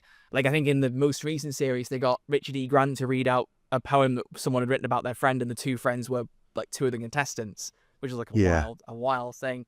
But they were like, we're going to get some celebrity guests and stuff. And to be fair, looking over series 2, we definitely, I know I would be biased, but I feel like we definitely won out of everything. Like, it was crazy what they did for us. It was nuts. It was my mum absolutely told nuts. this story, that we had this Doctor Who birthday cake, and I wouldn't eat David Tennant's face. I'd eat all around it, but I wouldn't eat David Tennant's face. It's kind of like, did you ever get given like a chocolate Santa and you wouldn't eat Santa's head? Like that kind of thing. Like I wouldn't. I almost feel like a weird like anxiety. Like, I don't want to hurt Santa. It's made of chocolate. Eat it, you moron. I don't want to. I don't want to. You were happy to eat his crotch though. It's hilarious. So anyway, point being, I've said it before. Least masculine straight man in existence. I'm telling you now. That's me. That is just me. But yeah, when we were filming the episodes, we were about to start it. One thing they said to us was, Ant and Dec might bring up some stuff that you talked about during the auditions and stuff. If they bring up anything, you can figure out what it is they're going for. Play along, say the exact same thing you said to them as you said to us. And genuinely, we thought nothing of it. Like, oh, okay, they must have just liked certain answers. We just give those again. Which, meeting those two, by the way, was hilarious because they just crept up behind us backstage. We were talking to one of the people running it, or one of the runners or something, and they just crept up behind us all of a sudden. And I noticed them coming. I was like, oh my God, hi. Mum didn't clock it. Just turned around all of a sudden and went, oh my God, it's you. It's just amazing. But we start the recording, and they go, right, we've heard like you're massive Doctor Who fans. I have the whole interaction memorized in my brain. Again, ADHD, autism symptoms. But I have the whole thing memorized. I could play it out, but they'll let you know who's your favorite Doctor. And I'm like, oh, I don't know how to answer that. And fun fact, I never said I was wearing Jodie Whittaker socks that day. I was wearing her socks, ironically. So I was really ready for just ready for the Doctor Who question generally. Yeah. But I just thought it was funny I happened to be wearing Doctor Who socks that day. But Jamie was like sat there thinking, I don't know how I'd answer it because I bounce around. I love every single modern Doctor. I think out of all of them, it genuinely would be David Tennant, but like there was phases where I was like, it's definitely Capaldi, or like I really love Jodie Whittaker. Like it bounced between them. But then my mum goes, I think she clocked it before I did. She was like, oh, it's the cake story. So she goes straight into it, tells it the exact same way. And I'm like, oh yeah, that's really funny. Great, that's going to be on TV. Everyone's going to know that I wouldn't eat David Tennant's face. Cool. So let's play for some money, shall we? And then, of course, they just go, it's funny to hear you're a fan of David Tennant because we hear he's a fan of yours. And then this video comes on. I had not seen it. I had no idea it was coming. And again, bear in mind, they said there might be like a little surprise, something like they might be doing little bits, like a bonus things based on audition. They'd said that. But I don't think they said it to us. I think it'd been announced somewhere like TV Zone or something had talked about it. Never expected David Tennant. Never, ever expected that.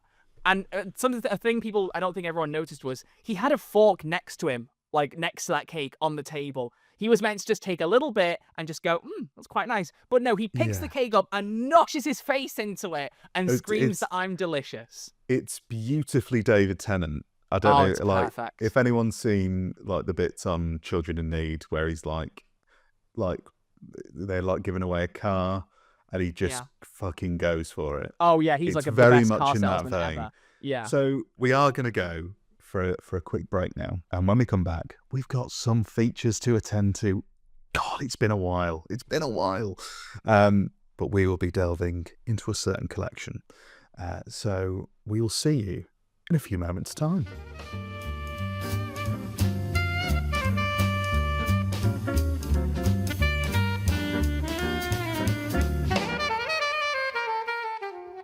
Hello, and I got into the habit of doing these really formally, and I don't want to do that anymore. I don't want to be like, hello. But you know what? Then it's declared to the people. So now you keep this in and everyone knows how you feel. Yeah, okay. So I'm going to try and be a bit more casual when I come back from the breaks, guys. There you go. All right. How's it going? How you doing, fellas? How you doing, kids? What's hip-hop happening? Right.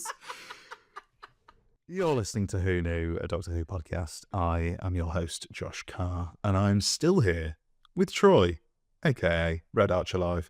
And before we get into our segment, there is a question that I have to ask you, that I ask everybody. Oh, yeah? Why the name? Where did RedArcherLive come from? Oh, God. Oh, wow. When I say I ask everybody, I don't ask everybody the origins of their name, but, you know, if someone has a handle... When a man and a woman love each other very much. No, it was genuinely, it's the stupidest of things, honestly.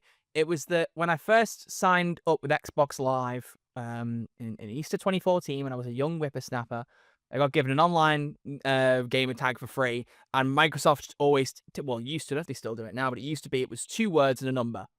And it was always that. And then they were like, you can change it once for free.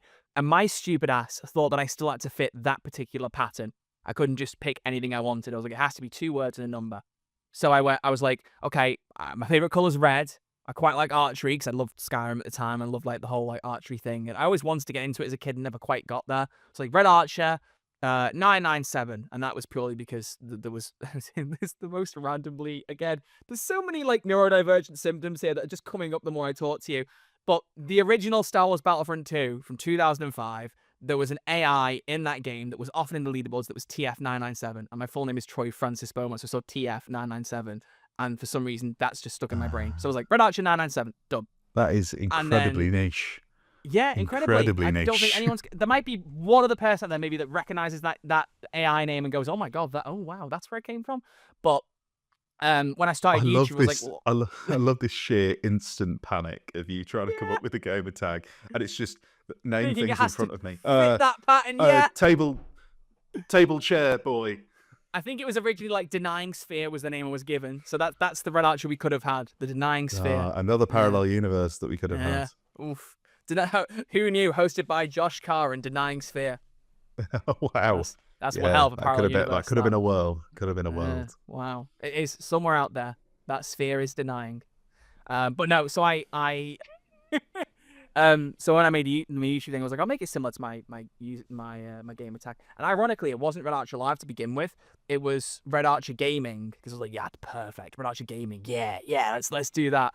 And I can't tell you what went wrong, but something went wrong with like the YouTube channel I was doing or the URL. Something broke on it. I don't know what it was. But because I'd already given that channel the Red Archer Gaming URL, when I made a new one for whatever reason, again, still couldn't tell you, I was like, well, I've got to make it something different. What do I call it? And so in my infinite wisdom as a 14, 15-year-old lad, I was like, Red Archer Gaming UK. That works. That's great. As if there's some kind of regional branch of Red Archer Gaming, like it's some worldwide conglomeration. Very quickly realized about 2 months in that was a stupid name, and like it was just like, again, original videos have that username, or the very first one says Red Archer Gaming UK. You can go see it if you want to torture yourself. But I think the only reason I got the idea for the live was because there was a GTA news YouTuber I used to watch called Domi's Live. And I don't know if it was directly because of that, but when I was thinking of a name, I was like, Red Archer, it can't be gaming, can't be UK, Red Archer Live. That actually kind of works. And just went with that. And I think that's where it came from. Yeah. I still wonder if it's like the perfect name now, like at 25 years of age, hearing like Payday Devs refers to me as Red Archer. I'm like, is that? I probably could have done a better name, but I do like it. It fits. I like it. Yeah. And my guest on next week's podcast is actually the Malaysian branch of Red Archer. It's Red Archer. That's the niche one. Red Archer Gaming New Zealand is up next. I like the idea that there's just this is how you find out Crispy is actually country. Red Archer. Yeah, this is how you find out Crispy is Red Archer Australia. Red Archer Australia. Red Archer Down Under. Did you know that I had to keep the cake thing secret from Crispy for 4 months? You did? Yeah. So that was the funniest thing. When we filmed the episode, they were like, okay, you know, when obviously you can't talk about the fact that you were on the show. Once you see yourself in a trailer, it's fair game. But even when the Christmas one had come out, no one really picked up on it, so I just kept it quiet. Then I waited till the main series, and then obviously you saw it. But oh my God. Like it was like you got to keep everything secret. And obviously the biggest challenge for me was knowing I have a weekly Doctor Who podcast, and I can't tell my co-host I just watched David Tennant eat my face. But it was worth it because I told him. Challenge. I think after Christmas, I think I mentioned to him, like, by the way, I'm on a TV program. I was like, it's a quiz show. I can't tell you much yet, but just be aware it's coming up. I will tell you when there's more to know. He's like, oh, wow, okay, cool. I was like, I can't tell you anything. And then the episode was like coming up, and I went, right, I want you to do something for me because, trust me, it will pay off.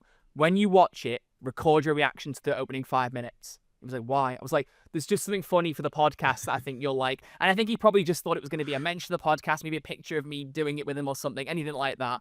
So, of course, got his reaction. It's him watching David Tennant with the cake, and it's still on the Who's There channel, still one of the most popular videos on there. And I go back and watch it every now and again. I'll link it down below so everybody can go and watch that. And we did a whole episode on fair. If you want any more podcast mentions of Who's There, we did a full episode on it, which was episode 46. The thumbnail's literally me, David Tennant with a cake, and Crispy looking very shocked.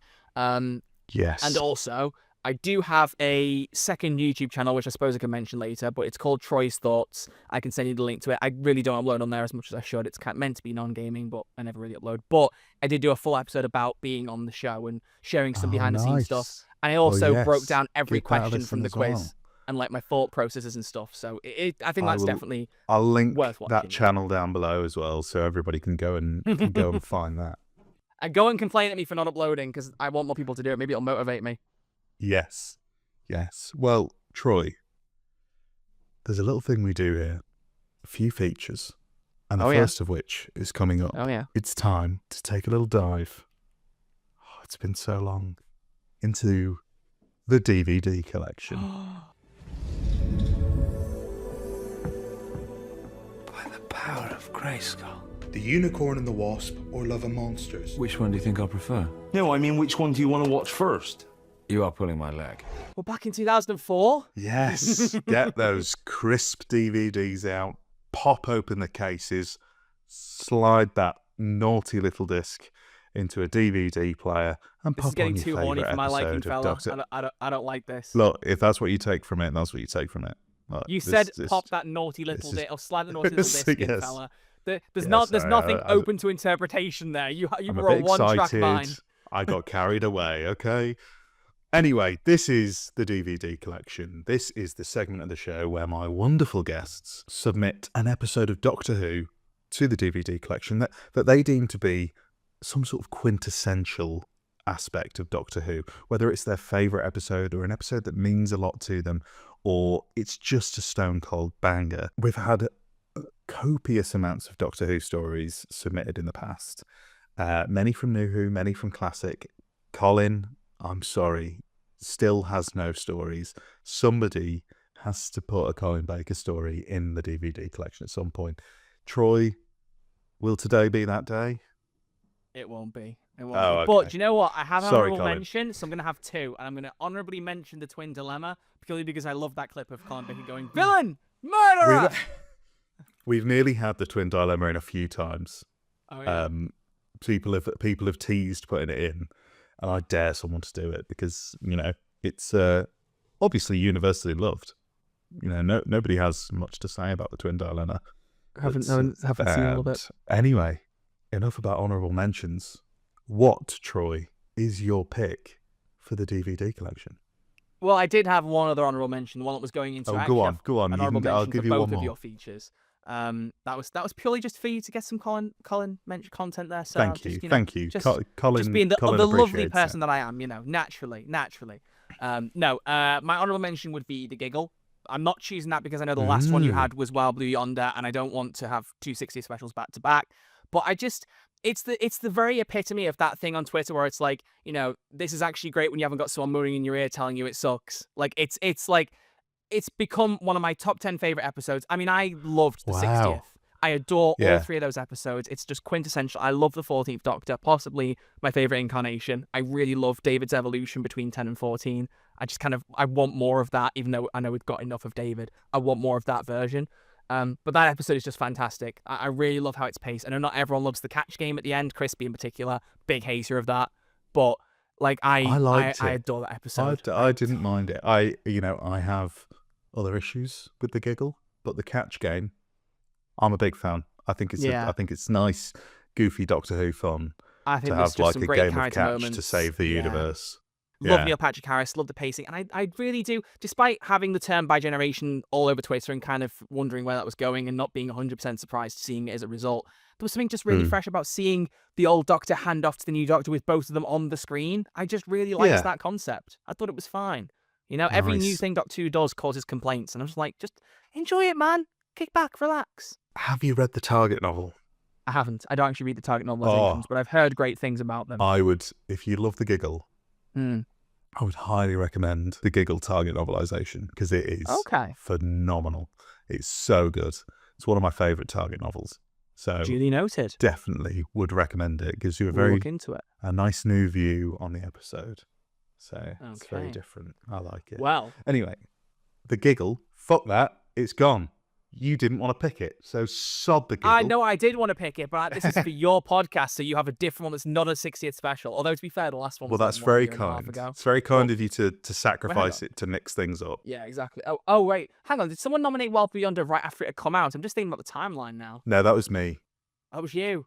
I got to put one in. Because of George. For my episode of George, and I put Wobbly Yonder in. Oh, so I'm really glad I didn't pick the giggle then. Yeah, that would have been way too close. Okay. So my actual choice would be the fantastic two-parter, World Enough in Time and The Doctor Falls. Oh. Because I looked through and I was stunned to see no one had picked that. I'm actually stunned myself. I had a feeling it was in, but I don't I'm actually. looking Now that again. you're I'm just saying double it, checking because I looked a couple times and I couldn't see it, and I was this like, is the how fear is... now. I'm not going to lie to you. The list is getting very long, and I'm very Yeah. worried about the moment if someone tries to put something in that's already in, because it's quite hard to. I need to come up with a new format for the list. It's hard to. Just do what Taylor Swift did halfway through the Eras tour and just go, right, surprise songs are just up for grabs again. Doesn't matter what they are. Like, they Yeah, may let's crop just up again. clean sweep. Yeah. Clean slate it. I could have done that, but I like Josh Carr, the putting Eras people in tour. the corner. But I can confirm you are safe. While World Enough in Time and The Doctor Falls is not in. Yes, let's talk about this. Oh my What gosh. a two-parter. What Phenomenal. a two-parter. It's one of the best finales, in my opinion. Would you agree? Yes. 100%. I'd think there is a solid argument for it being, especially New Who anyway, because they didn't really do proper finales with Classic. But with New Who, it's probably my joint favourite. Does Partner of the Ways beat it slightly? Maybe. But it's definitely up there. It's definitely up there. So what made you pick it? Oh God. How long have you got? It's We've just got all day, mate. that You can two-parter rabbit is on just... all day. It's phenomenal, mate. I can't even begin to express. There's so many things about it. For starters, the whole concept of time dilation is fascinating to me. The idea of a ship where time moves faster at one end than the other. Stephen Moffat loves his wild concepts. He plays that one fantastically throughout. I think it gives Pelmaki the most time to shine that she has in the entire series, really. Like, she's given a lot to work with like becoming a Cyberman and dealing with that. And I love how it's framed, where a lot of the time when it's focused on her, she's still Bill. And then when she's like in a scene of the people, she's in the Cyberman outfit. Like, that kind of contrast of she's losing her humanity, she's kind of there, she's kind of not, is fantastically performed and shot and portrayed. I love that. Capaldi's at the top of his game. You know, the whole "I do what I do because it's right" speech is just perfect. It's John one of the Sim and best Michelle moments in Doctor Who Gomez. history, really, isn't it? Oh, yeah, just everything. I feel like I'm going to say less about this than the giggle because I'm just so... There's too much to say in a way. There's too I much know to exactly say, how you feel. genuinely. Like, I'll give my mum one last shout out for an infamous story that I've told on Who's There so many times, that we obviously, because we all knew John Sim was coming, everyone saw that coming a mile away, and the second Mr. Razor appeared on screen, my mum went, "That's John Sim." I was like, "What?" Oh, "That's John Sim, facial prosthetics." impressive. She saw through it instantly, which isn't a disservice to the facial prosthetics. She just somehow saw through it and saw John Sim's face and went, "That's him." I look back and I think it might be the only real black mark on the episode, like the only real issue with the episode. If you hadn't have put John Sim in the trailers, that would have been unbelievable. Because though I think I probably spotted him probably halfway through. I feel like think I might after a have done, while, yeah. I think I would have. But I feel like if I had no expectation of him being there, I wonder if my brain would have put two and two together and gone, "That's John Sim." Because I'm very good at spotting actors, so I wonder if my brain would have done that. But I'll never know because I'm good with that, and I'm good we with didn't get voices. that. Like, I'm very good at that. Like, Yeah. there's a game I was playing earlier this year called Stellar Blade, and I saw the first trailer for one of the trailers for it at the start of the year, and I heard the main actress speaking, and I was like while watching it live, I was like, maybe that guy again. I know that voice, and it was a side character from Baldur's Gate 3. I instantly recognized their voice. Yeah, I'm so I'm good exactly at the just hearing, same. like, oh my god. But Just gets baffled when I'm like, oh yeah, that person was in like episode 2, series 3, The Inbetweeners, and they flash up on screen for like 30 seconds, and I'm it's like George Sheard with Andor. Every week, here's a Doctor Who cast member in Andor. Yeah. I always count on him to share those. Yeah. But no, like, I don't think from him being like, "Hello, my dear," I don't think I'd have got that was John Sim. I don't think I'd have rocked it.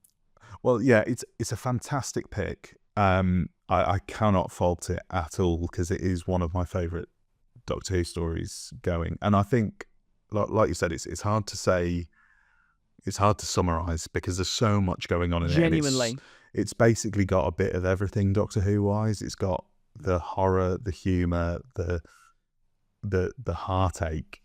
It's got everything. The sci-fi, the hardcore sci-fi as well. Yeah. I love the fact that it's such a wide variety and all corners of Doctor Who are sort of touched within it. I think the best thing that I can say about it is and I think a few people have said this, is that you look at that and you think if that was the last ever episode of Doctor Who, you'd be fairly happy. Like, yes, absolutely. If the show ended, if the show had to end, and it was going out with a bang, and it went out with that, and the Doctor's last moments were, I hope there'd be stars, that kind of thing. That would be beautiful, and it would be amazing. And it's a great pick. Well done, Troy. Well done. Thank you very much, You picked sir. a good one there, and it's him. It's him. This is the first time in ages that I've had that moment, because I've said this before, and I don't know if people actually believe me. I don't know what people are going to put in beforehand. I make sure that I don't. A lot of the time, there's been the odd occasion where it's had to happen, but I love that moment of just, what are they going to pick? Is it something great? Is it something shit? I'm going to have to feign excitement about this for the next few minutes. But no, you have picked you done that often? Not often, because I can find something to enjoy in basically any bit of Doctor Who, to be honest. Well But said. Well said. This one, I don't have to search very hard, because it is right there on the page, and it's in the DVD collection. Lock it in. Fantastic. I need a little sound effect. I need maybe like a little when it goes in, like a little deep. how's But DVDs this? don't really.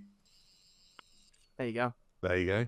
Oh, I could do the same. Shooty Sonic, baby. Shooty I've Sonic. got 14s. I've got Shooty somewhere. And with a Sonic, I don't know where I was going with that. No, that was going to be a Let's good segue. screwdrive our way into some Twitter questions. Yeah, there you go. Yeah, there you go. Let's There go you go. over. Let's hear from a man who has eaten the face of my guest. What a wonderful thing to hear. Let's go over to David, and he can bring us into bloody Twitter. For God's sake! Bloody Twitter! Thank you, David. Full up from eating a nice hearty plate of Troy's face there. You're really getting your length with this joke, aren't you? Like, I'm I loving it. just think it's hilarious. I just can't get over the fact that David Tennant ate your face. It's in my Twitter bio for a reason. Of course it is. It would be tattooed on my forehead for the rest of eternity if that happened to me.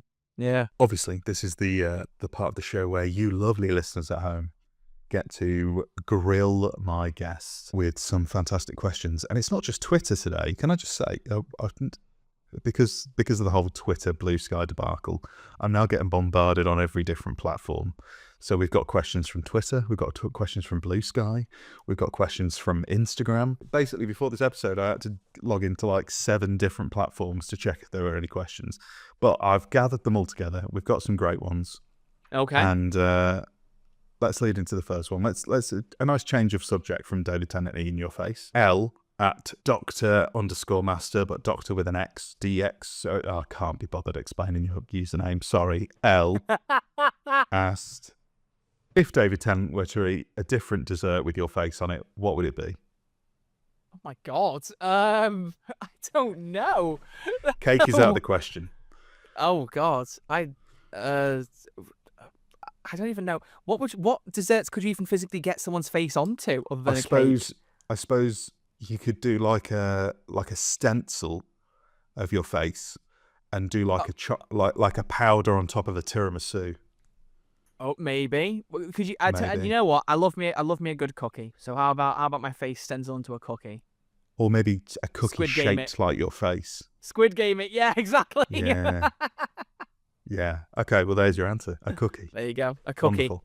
Let's go with that. Our friend, Jack, at an_awful_Jack, the host of An Awful Lot of Running podcasts, has said, the question is, will Troy be eating a cake with Josh's face on to mark the occasion? People love the cake story, Troy. They really do. People love They the really cake do. story. I am actually quite disappointed that you have not bought a cake with my face on it. Well, you know what? I had it ordered, and then you messaged me and said this is only going to be audio only. And I went, okay. So I rang up, I cancelled the Yeah. order, and now I'm sat here in my Obi-Wan You could have had Kenobi me on dressing toast gown. there, because you could have said, I ordered it a year and a half ago when we were meant to record this, and it's gone stale. So, I let you get away with that, and then you just bring Thank it you. back anyway. I did, Oh. yeah. I'm self-deprecating. Really are, yeah, damn. But Jack said, what a great guest as well. Troy is a wonderful, positive member of the community, and I can't wait to hear this. which was Ah. so lovely. I saw that and I was like, oh, what an angel. I love him. He's a good guy. Not and met then him he either. said, yeah. And then he said, obviously, this is a reference to his own podcast and some Okay. dramas that have happened over there involving Okay. me and Jack Reeves. Oh dear. Can you cast an A-list actor and pick an episode to adapt into a Peter Cushing style movie? So if you're going to pick an episode to adapt into like a Peter Cushing Dalek movie style Oh my thing, goodness. what would you pick and who would you have play the Doctor? Oh god. Oh my. Oh. It's a good That's- question. I mean, I should have looked at these properly before we the recorded because reference- that's a fantastic question. the reference is to an episode of Battles in Fandom where Jack Reeves won the round, and I specify won the round by saying The Rock in Midnight. Horrendous. Oh my gosh. But then I came back, got asked this question again. I picked The Rock in Midnight, and then I won. So we great times over there. But have you got any ideas? Okay, so to play the Doctor, you know what? I'm getting more into his filmography and I want to see more of his stuff. So let's go a bit left field here. Ryan Gosling. Oh, nice. And he's a fan. He's yeah, a fan. exactly. So he'd do it. La La Land, man, that film. Oh my days. Yeah, great film. In terms of an episode to be adapted, I kind of want to be really funny and see what a Ryan Gosling film style Love and Monsters would look like. So he's like an elusive doctor who's barely in it, but when he shows up, he eats up the scenery. Like imagine that. Imagine the clips of Elton going downstairs and Ryan Gosling's just stood there putting like a real smug grin or something. Ryan Gosling in Love and Monsters. Have you seen that Twitter account? It's just that guy's like, I'm literally Ryan Gosling, and it's just loads of memes and different Ryan Gosling photo shoots. He's just pulling those faces, just stood over Elton's dead mother. Oh, it'd be terrible. It'd be so bad, but I want to see it. I want to see it. That's beautiful. Not the dead mother, just Ryan. And you want to see Elton at a paving slab on the big screen. That's what I I'm don't taking want to away see from that. I don't want to see that sure? necessarily. Are you but- sure? but Okay. Would it still be Mark Warren? Would the cast still be the same beyond the Doctor, though? You can recast it all if you've got ideas. All right, then the La La Land in me says that Rose would be Emma Stone. There you go. Okay. Beautiful. There you go.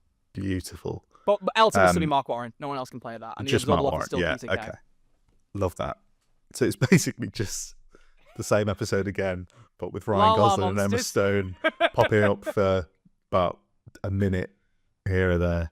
Yeah. I think that's beautiful. Yeah. You've created something marvelous there.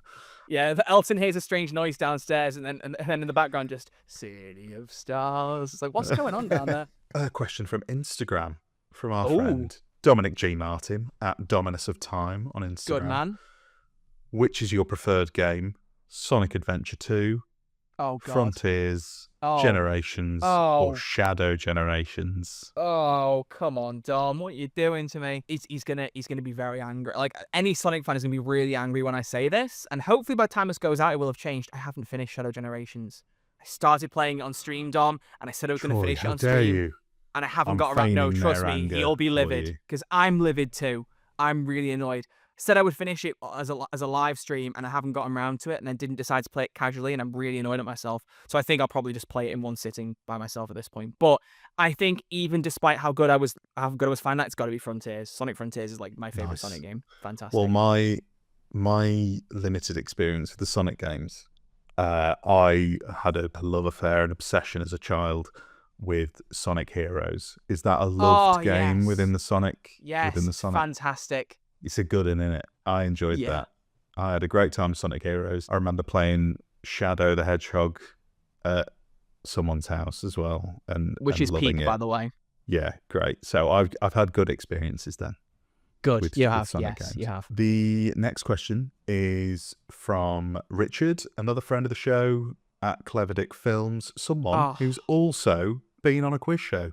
Richard was on the chase and He won. was. Yeah. Yes. So Richard has said, you always exude such positivity and optimism. What advice do you have for those who feel more easily drawn to cynicism and negativity? Man, like, why is everyone so nice? I love it. It's like I was like this. I saw that reply as well, and I was like, that's so lovely. Genuinely, very nice, it is. isn't it? It might sound really stupid, but it is just as simple as, like, I only really have one goal in life, that whatever I'm doing, whether I feel like maybe I'm spending more time playing games than I should be, or I should be doing one thing or another, as long as I'm happy, I'm doing something I enjoy, that's my focus. And my kind of thing is, like, seeing a lot of stuff on Twitter, people being negative, my attitude is kind of like, I would rather spend my time talking about things I like than bringing down things I dislike. One thing I really hate is when people say, I love this, it's so much better than that mess, blah. Just say you like the thing. You don't have to then belittle something else that you don't like, because that's something someone else likes. Just talk about the things you enjoy, and then don't talk about the things you don't. Your life's going to be much better that way. You know, and there have been multiple times I've tweeted things out that were like, I've been moaning about something or said something was bad, and I've gone, no, and deleted it. Because I'm like, no, I'm just contributing to negative energy. I don't want it there. I've done that quite a few times. And I think it might be, it's a random thing, but I remember I read something when I was a kid. There was a study that was done between people who, like, kind of let out their, like, angry emotions and things like that, or people who keep their emotions bottled up. And if you let your emotions out, I think people have longer life expectancy. And I think it's nice to think about letting your emotions out, but also keeping them positive. Because that study was more like people who, like, scream and get out their anger and stuff. But I'm like, I mean, it's nice to kind of, you know, let out your frustrations. That's great. But do it productively, and then, like, focus on things you like. Like, I try and stay positive. That's my thing. It sounds really silly and simple. No, but it doesn't sound silly at all. That's a beautiful mantra to have. Thank you. And Thank you. I wish to be more like you. And also watch Clever Dick Films videos. That also helps too. Yes. Oh, God. Calms you down loads. They're What fantastic. a voice, I'm on tenterhooks waiting for the Capaldi one. I know he's probably so busy with it, and bless him, that man I know that he when is. it comes out, it will be From amazing. Speaking to him about it, I know that he is. What a lovely answer. That was a beautiful answer that you've just given there. Thanks. Just wanted to give you that. Cal, dear friend of the show, at Not Plainly on Twitter, they've asked, what is it that you look for when it comes to Doctor Who? Everyone has something that is definitively Doctor Who to them, and I'd be interested to hear what your take on that is. Oh, wow. These are some fantastic questions. I get great questions. We've got really good do. listeners, and I've got great questions. Got questions coming out my ears, boy. Unfortunately, I don't think I've got a good answer for the good question. I don't really know if there's anything in particular I look for.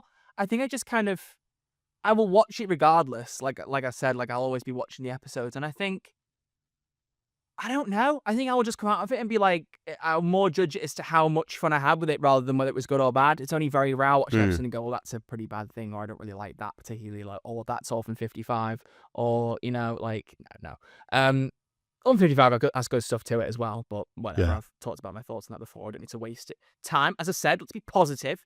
I don't know. I feel really bad because that's a really good question, but I don't know if I have an answer to it purely because I'm just like, I enjoy a lot of it, and I'm just here to have it's fun hard with to the show. bottle, isn't it? It's hard to sort of boil it down to, because I think I'm quite similar, because I mean, for me, it's like you said, I'll turn up for any old shit. But that's very much like that basically, David Tennant quote off Graham Norton, if that's what you were going for. I'm an old whore. I'll show up for anything. I'll turn up for anything. Yep, love it. yeah, I'm glad that you basically. knew what I was on about there. Yeah, and I'm just, my expectations are always so not low, but just I'm just so happy that Doctor Who exists. Yeah, that exactly. Even if it's an episode that I'll probably look back on in a couple of years and go, yeah, wasn't for me. On a first watch, I'll just have fun with it most of the time. It is very rare for me to not enjoy an episode of Doctor Who on first broadcasts. And that's why it always baffles me when people can go straight in and do like immediate reactions. Because I'm like, I need to watch an episode at least like 3 or 4 times before I can really make a judgment on it. Yeah. Which is weird because I'm not like that with any other TV show. But with Doctor Who, it's different. And I don't really know why. I feel like I just need a bit of time to settle with it. Because you get so much thrown at you in 45 minutes. Yeah, I think I have just thought of one thing, actually. I'll give one thing for an answer, which is, there's one thing I love, which is when you see either the Doctor running to or just some big action happening beside either the Doctor's main theme or like a typical theme synonymous with that series. Like, Ooh, especially, I nice. love Shooty's theme, like 15's theme, and I Yeah. liked when that was playing and there was like big action moments happening at times. Like, that's when you're really like in the zone.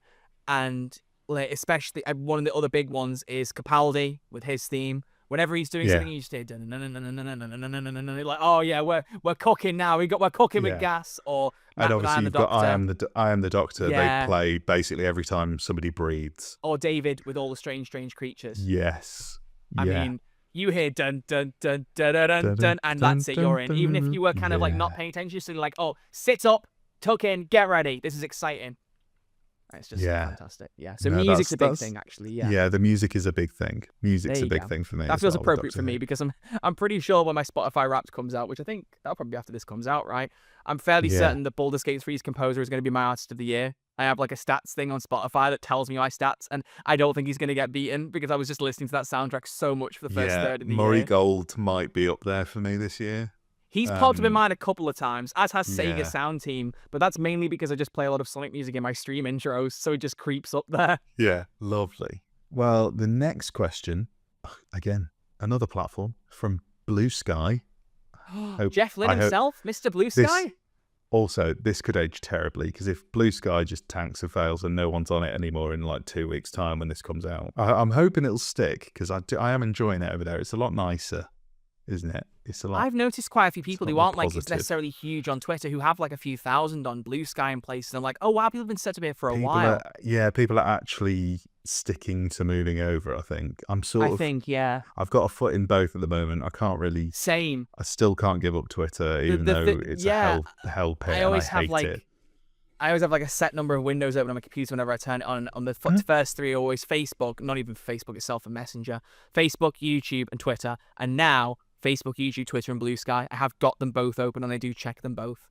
Like, and that's kind of a signal to me that I'm like, oh, I'm actually like using Blue Sky a bit, and I'm kind of when I tweet something, I'm like, should I also put it on Blue Sky, or should I because how like do I do used Threads for like a day.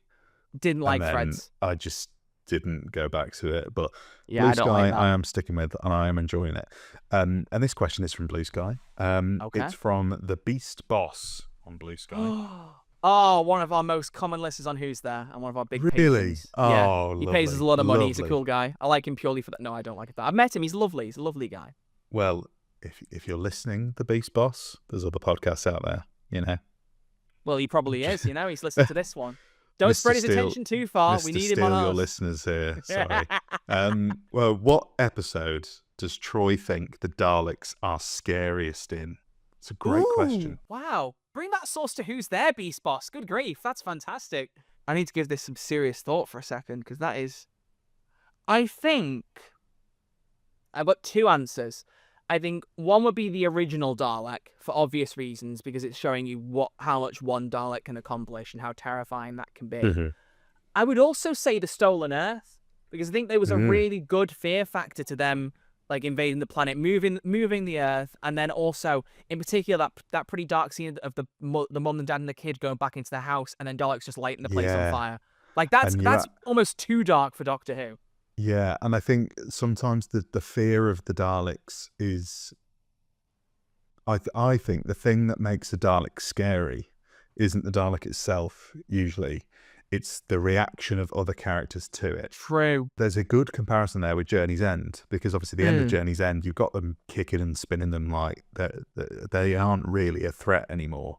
Yeah. And then it's sort of the Daleks are there to be laughed at. But in Stolen Earth, when they first arrive, you've got that scene with Sarah Jane, like that amazing moment with like Elizabeth Sladen, like holding Luke and crying, hearing the Daleks again. Like, you're just a boy. Oh my! It's or even an before that, just amazing that she moment. stood there crying next to Luke, like that. The face she pulled. Oh, Elizabeth Sladen. Yeah. Oh, what a woman. Yeah, and that's the thing. I love the Daleks. Yeah.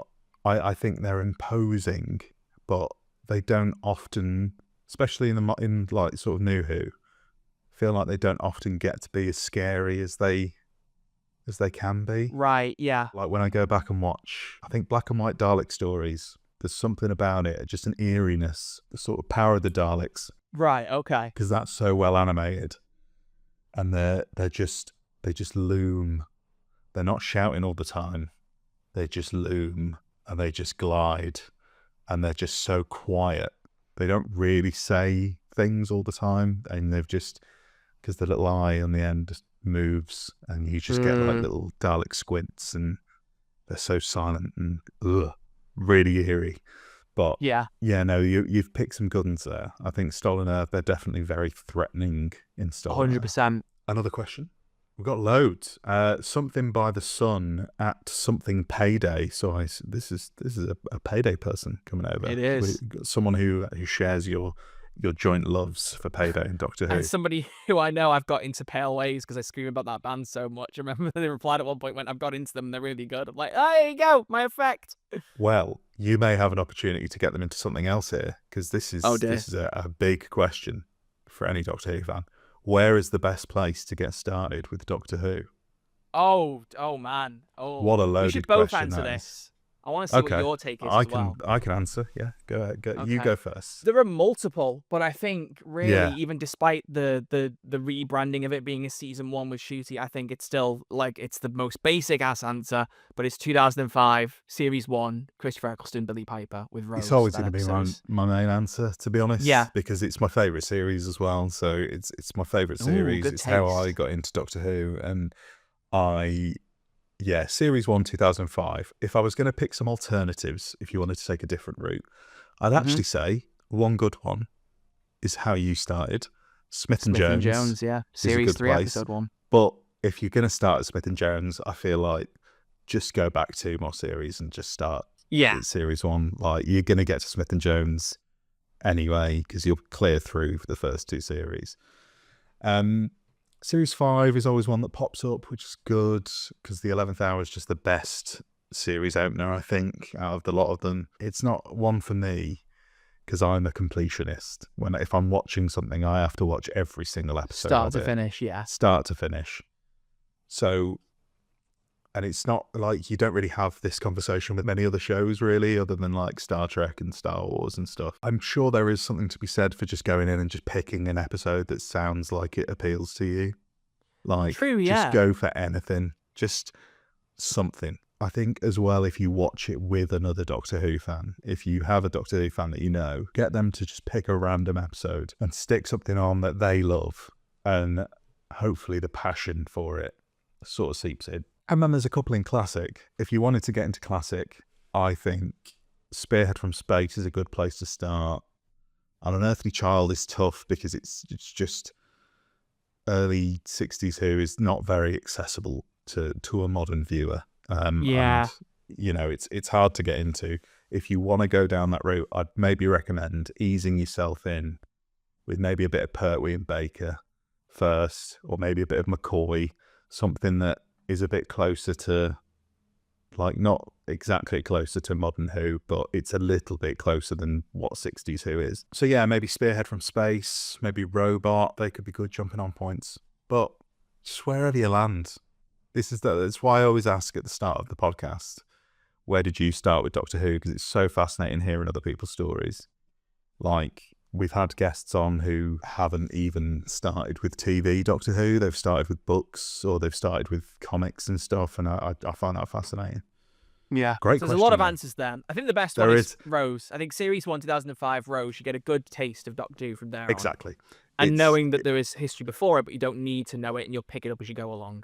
It's a boring answer, but it's boring for a reason, because it's the best answer. Cliché's a cliche for a reason. It is, exactly. It is Series 1, Episode 1 for a reason. Available now on BBC iPlayer in the UK and probably somewhere else if you're in a different country. Wow. He's on the payroll. And our final question of Bloody Twitter is from my fiancée, at Jess _Ellis_.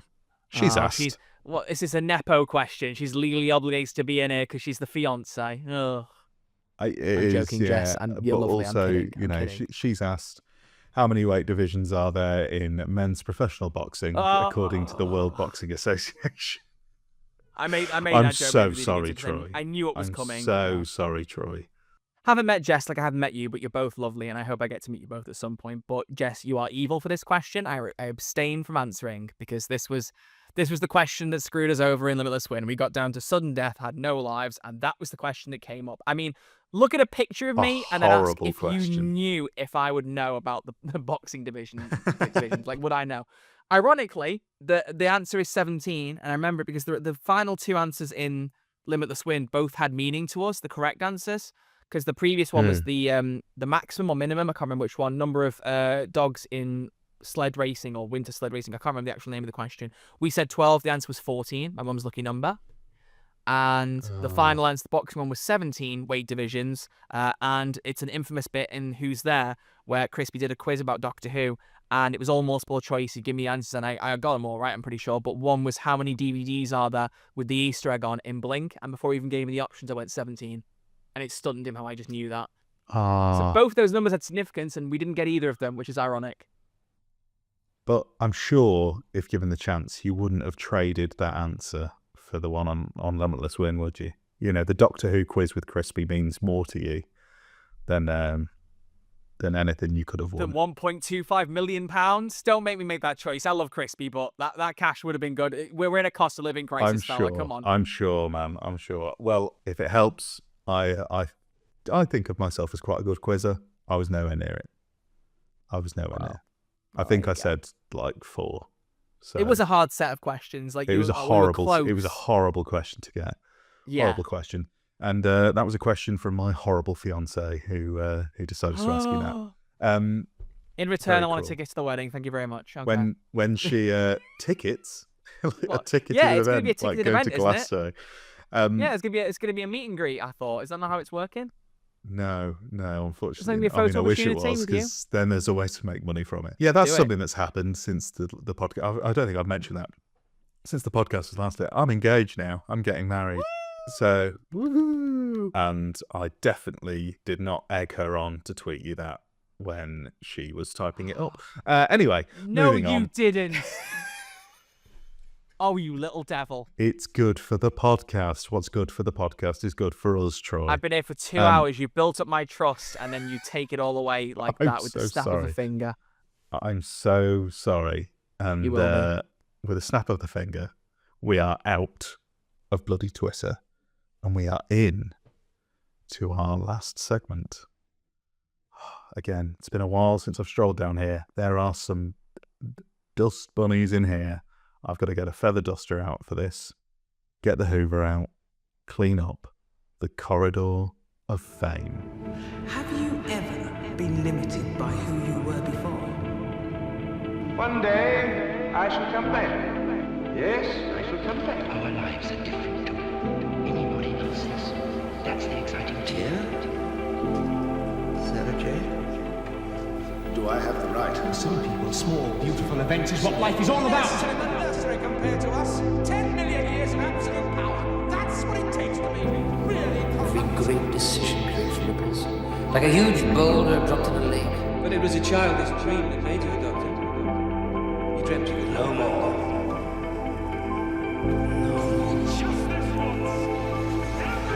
I'm not just the type.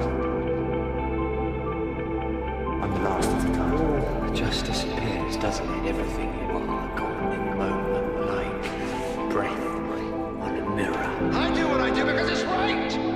Because it's decent.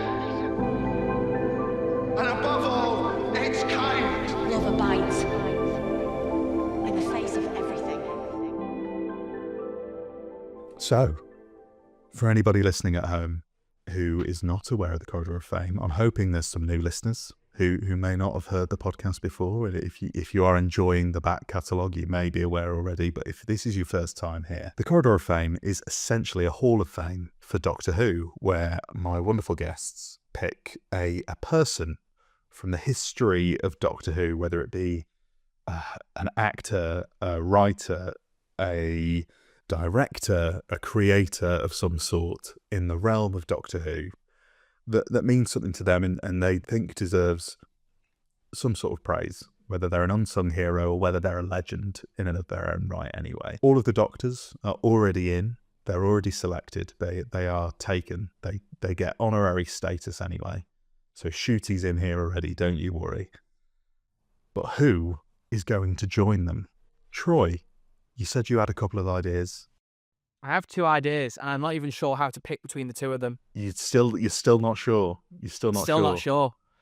Well, you're gonna have to pick on the fly. Okay. I'm gonna set you up. Who are you going to select as your honourable mention? They won't be in the corridor. I can't let you have two. Do you know what? Let's make it your decision. Okay, I'm going to give them both a No, number. we can't do this.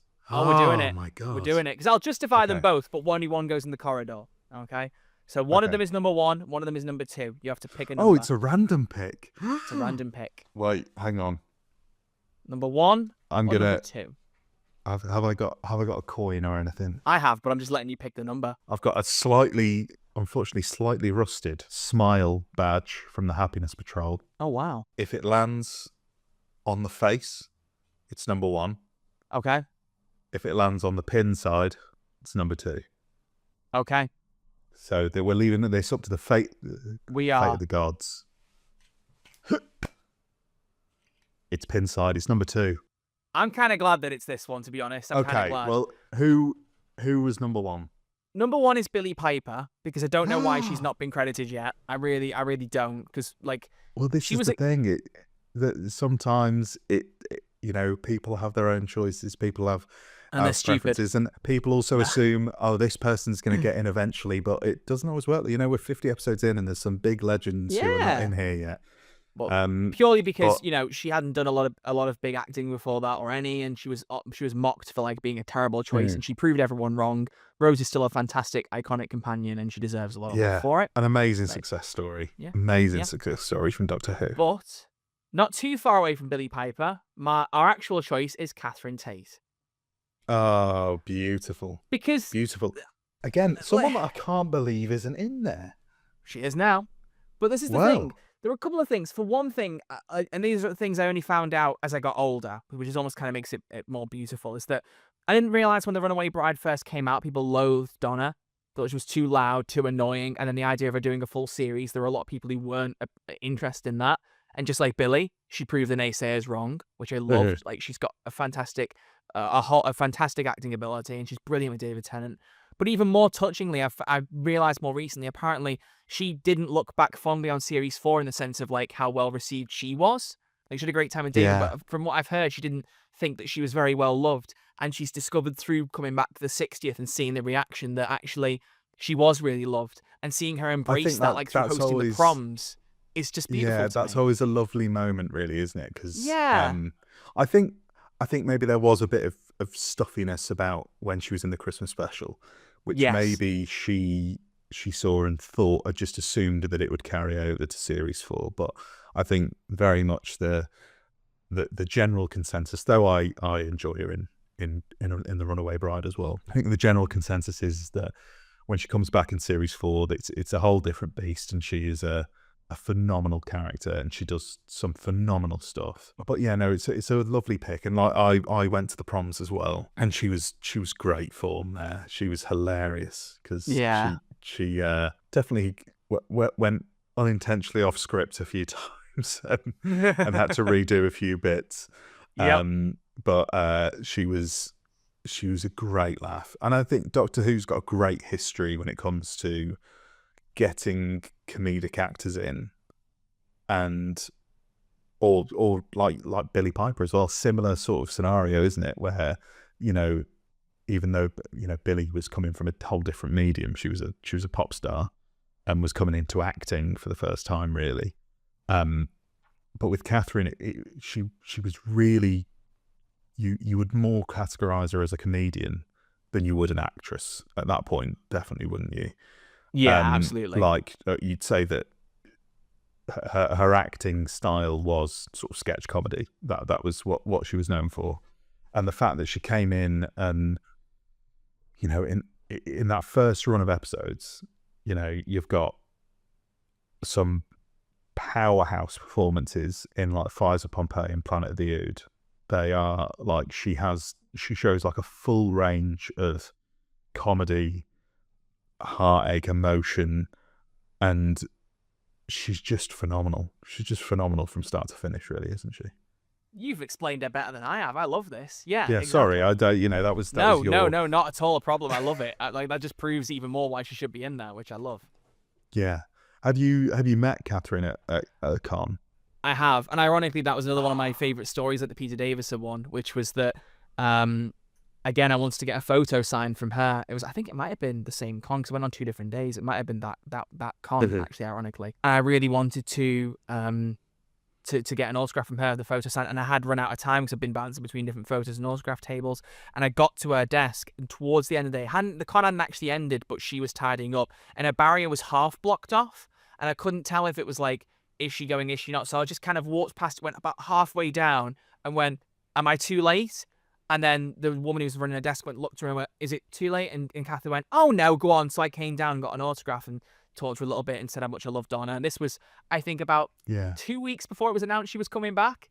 Oh, so, wow. like, my goodness. But I'd said to her, I went, you know, there was a rumor going around when Jodie was doing her last series that you were going to be in it because you were filming like the Nan movie in Liverpool around the same time as you were filming her last series. And she went, oh, no, I wouldn't have come back. No, don't be daft, blah, blah, blah. I'm like having a laugh about it. Signed my picture. And then she goes, do you know what? You're the last person. Pick a prince. I'll give you a free autograph. I was like, what? Oh. So I picked one of her and David. She signed and gave that to me as well. And then off she went. And I was like, that's beautiful. And then 2 weeks later, the cheeky bugger was announced to be coming back. And I was like, damn, I wish I could have said that to you. That's lovely, though. That's lovely. She's fab. It's great to get lovely stories like that. I'd love to meet Catherine Con. Absolutely. Yeah. She's got to do another con at some point. I'd love to have her on the podcast. That'd be beautiful. That'd be great. Yeah.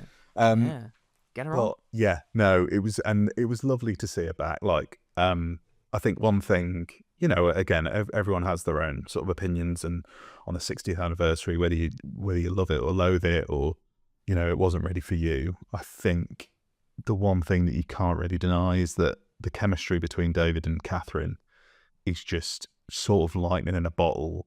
Like, you cannot, Too right. You can't create that kind of chemistry on screen. Nah.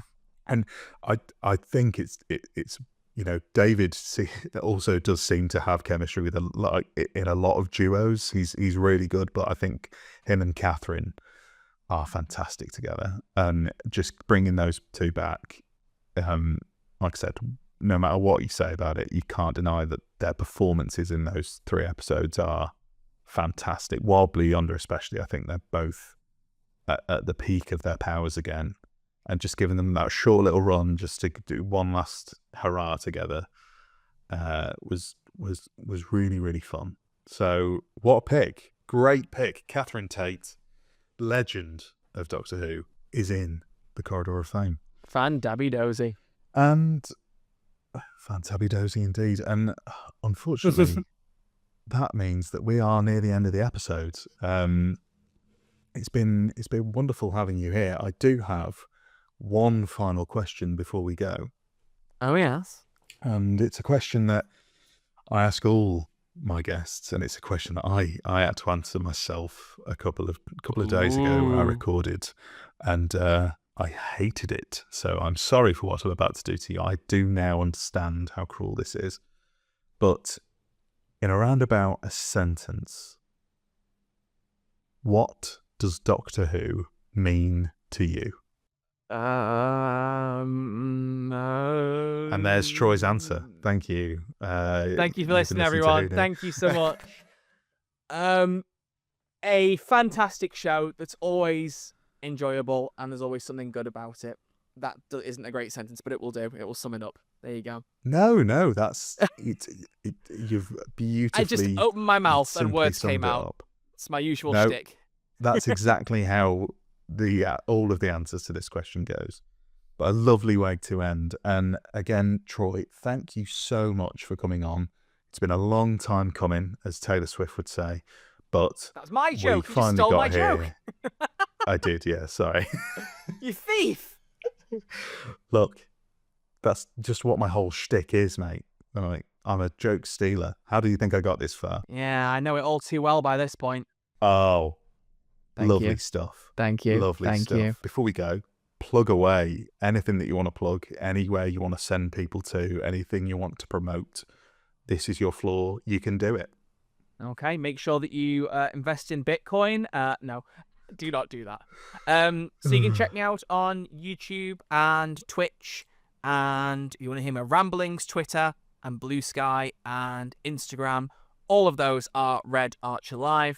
On platforms where there's spaces between the words. On platforms where there aren't. Who's There, a Doctor Who podcast is discoverable on YouTube under that name, and it's on all good audio platforms as well, much like this podcast here. And socials are at Who's There DW. And like I said, that other channel I mentioned, the Troy's Thoughts one, is where the Limitless Win episode is housed. So Josh is going to have a lot of links. I think what I might do is I might send in both my link trees for me and for Who's There, and then that would be very handy. The video for that might make it easier. I'll pop those down below, yeah, and then you've got everything that Troy has mentioned there. The one I would say specifically is follow me on Instagram at RedArcherLive, because I want more people over there, because I'm trying to put more photos up and I'm enjoying that, and I'd like more people to see them because I'm vain. Lovely. Go follow Troy on Instagram. I can attest. He's wonderful. Wonderful on there. Oh, thank you. And again, let's see if I can nail this outro spiel. 3 hours later. You have, of course, been listening to Doctor Who. No, you haven't. Failed at the you first probably level. have been You've before listening to this podcast. Yes. 6.5 hours later. So you can find us on Twitter at whoknewdwpod. No, it's not. I'm going to start this again. 1 eternity later. I've absolutely spooned this entire segment. You've got to. You've got to keep it going. Right. This is it. I'm this gonna is impressing the people. Because I've said too many. No, right. Okay. We're going to go again. I've already tried this one for everybody at home. I'm very sorry. You've been listening to Who Knew, a Doctor Who podcast. You can find us wherever you get your podcasts, whether it's Apple, Spotify, wherever. We're on all the podcast platforms.